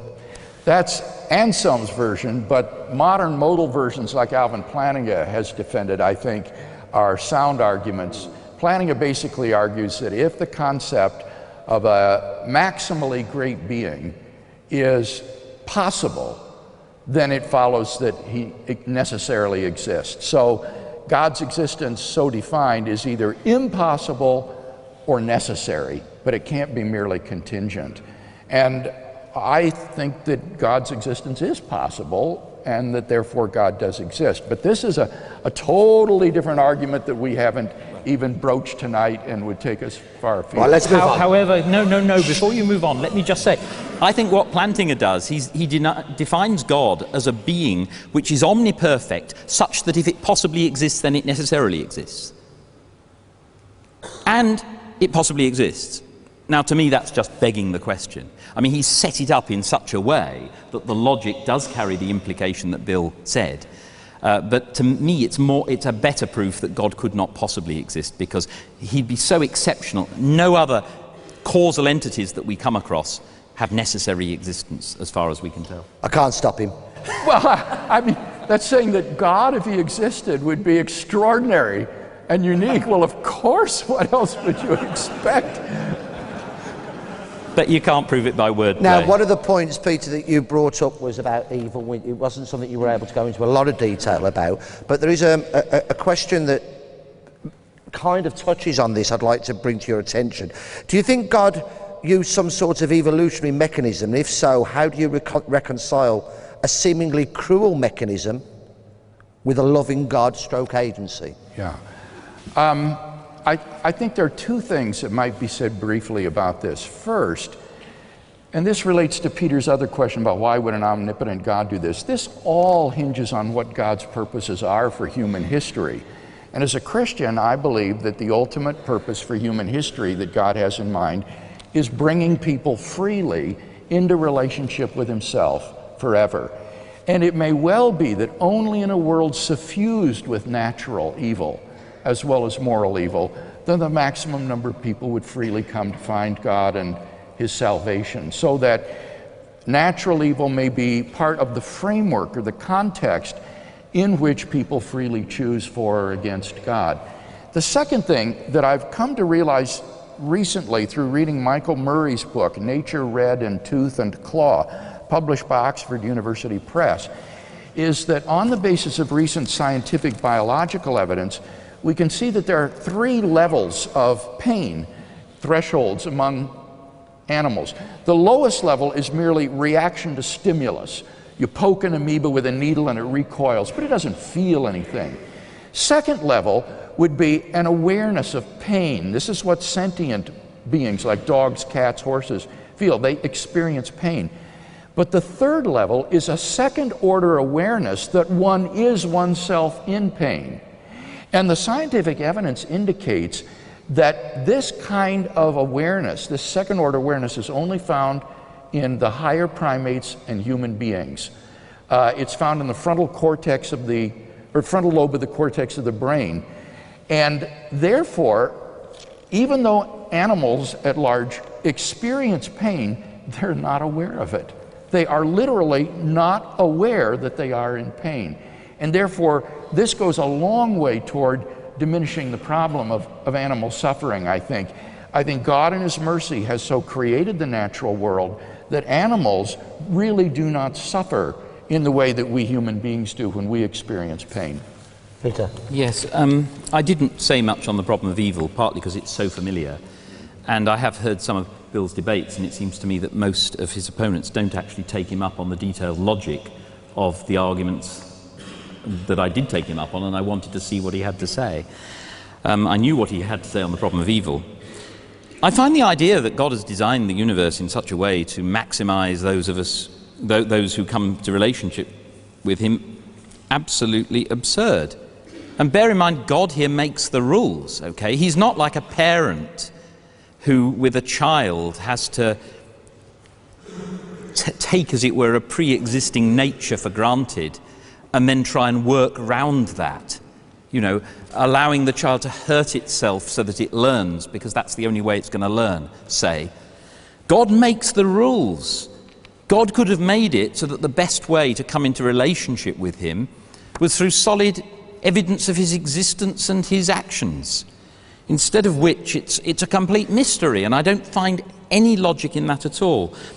Now, one thing that Bill's keen on saying is that if you seek God, you'll find him. Well, actually, I imprudently, in a time of high unemployment, changed subject at university from maths to philosophy and theology, because I wanted to know whether my religious belief, which I felt was coming under threat, could actually be justified. I was also absolutely appalled by the prevalence of fundamentalism, which seemed to me to be absolutely just killing your brain. Anyway, I spent, as I say, completely changed my orientation, spent lots of time reading the Bible, reading theology, reading philosophy, to try to get to the truth. And I'm afraid my conclusion was a negative one. Was I insincere? Am I to blame? Or is this universe not one in which sincere searchers after truth, using their reason, which on the theistic hypothesis was given by God, cannot find good grounds for believing in him? There's something funny there. One of the things that you both mentioned but didn't really go into great detail over it. At one stage you said Bill will come back about the genetic fallacy, and you said, well, yes, I would. Could you just explain what you mean by the genetic fallacy? Sure. and then respond to that, please? The genetic fallacy is the attempt to invalidate a viewpoint by showing how the person came to hold it. So, for example, if I say, well, the only reason you believe in democracy is because you were raised in the liberal West. But if you'd been born in fundamentalist Iran, you wouldn't have believed in democracy. Therefore, your belief in democracy is false or unjustified. That would be an example of the genetic fallacy. Even if it were true that the reason you believe in democracy is because you were raised in Great Britain, that doesn't mean that that belief that democratic government is the best is therefore a false belief. That's the genetic fallacy. So how important is that then to refute that with regard to your arguments about the existence of God? Well, it would mean that if Peter were saying that because religion is a cultural phenomenon, for example, if you were raised in Pakistan, you'd likely be Muslim, but if you'd been raised in medieval Spain, you'd likely be Catholic. If you mean thereby to say, therefore, your belief that Catholicism is true is false, or your belief that Islam is true is therefore false or unjustified, that would be to commit the genetic fallacy. But he quickly said, I am not arguing that way, and therefore I am not committing the genetic fallacy. I'm simply saying that this shows that this same method leads to conflicting beliefs, and therefore it's not a reliable method. That's right. I also think it's very important for us to realize how incredibly fallible we are. I mean, when you look at the history, right, just look at that total lack of progress for centuries, right? And the plebs weren't even able to read books, right? One of the alumni of my college, Hertford College in Oxford, William Tyndale, got burnt at the stake for translating the Bible. Another alumnus of Hertford College was the first great philosopher to write in the English language, Thomas Hobbes. But before then, total lack of progress. All these people totally committed to beliefs that they had been taught by their parents and by their society. That should give us pause. We are the same kind of people, right? So we should look at our firm beliefs and ask ourselves, do we have good reason? And simply holding them, simply feeling strongly about them, simply finding it difficult to imagine that they could be false is not a good reason. And that is a point that's made by what I said. And you would agree that that would apply to naturalist or atheistic beliefs as well, oh, yes, that a person might be raised with. Absolutely. One last question. It's from Ben Richmond. If the teachings of Jesus, Bill, can be described as coming from God or as being the Word of God, why then is this not more evident? It would be my submission, says Ben, that there are and have been equally even more influential people in the past and today. Oh, really? No, I mean, I think, just speaking as a historian, there's no single individual in the world who has had such an impact upon world history as Jesus of Nazareth. I mean, in the West, we date our whole system of calendar keeping from his birth, BC, AD. There's nobody who has so influenced the world as Jesus of Nazareth. Now, that doesn't obviously mean that what he said is true. It just shows there was incredible influence emanating from this person. But I've given an argument as to why we ought to believe that Jesus was who he claimed to be, namely the evidence for his resurrection. And I would invite this questioner to look into the historical credibility of the gospel narratives of the resurrection. Don't just flip this off as insignificant. Really look into it, because if even a scholar like a Bart Ehrman, who is terribly skeptical, feels compelled to admit these facts that I've summarized in my talk, that's very sobering and should give us serious pause, especially when you then see that the reasons that Ehrman won't infer the resurrection are fallacious philosophical arguments based on a misunderstanding of the probability calculus. Peter? Yeah, I'm not sure. I mean, maybe Muhammad was just as influential, maybe more so, I don't know. But certainly Jesus has been extremely influential. I also think a lot of Jesus' moral teachings are actually quite enlightened.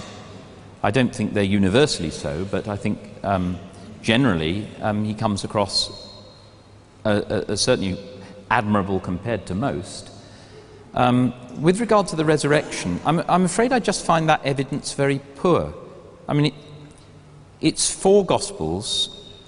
You've got the story of the empty tomb, but it's all from one community, and it's written a long time after the events.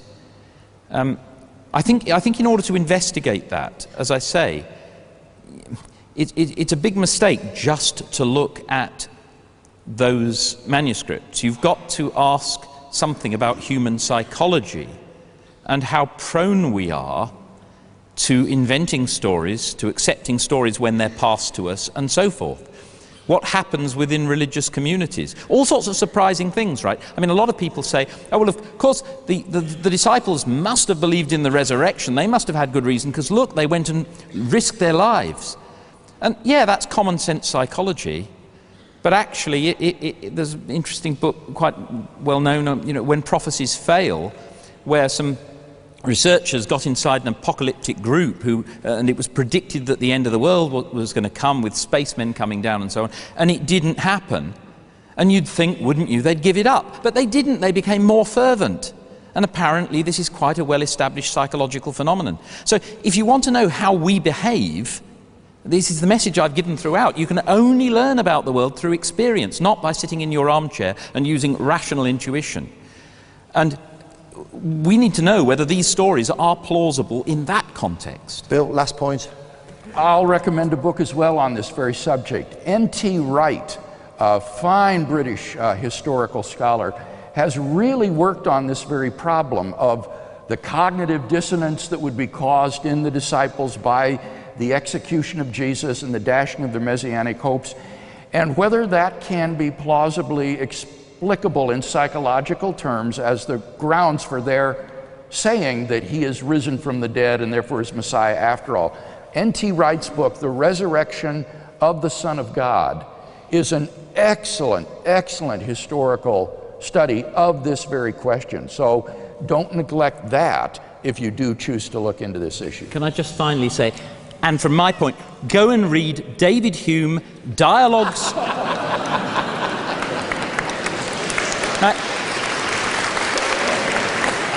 Dialogues Concerning Natural Religion, and when you've read that and had a good laugh, read also his Inquiry Concerning Human Understanding. I would like to say thank you to both Professor Millican and Professor Craig. We've ranged far and wide, not only over philosophy, religion, theology, but history, physics and science, and indeed morality. Can I ask you to show your appreciation for 2 outstanding speakers, please?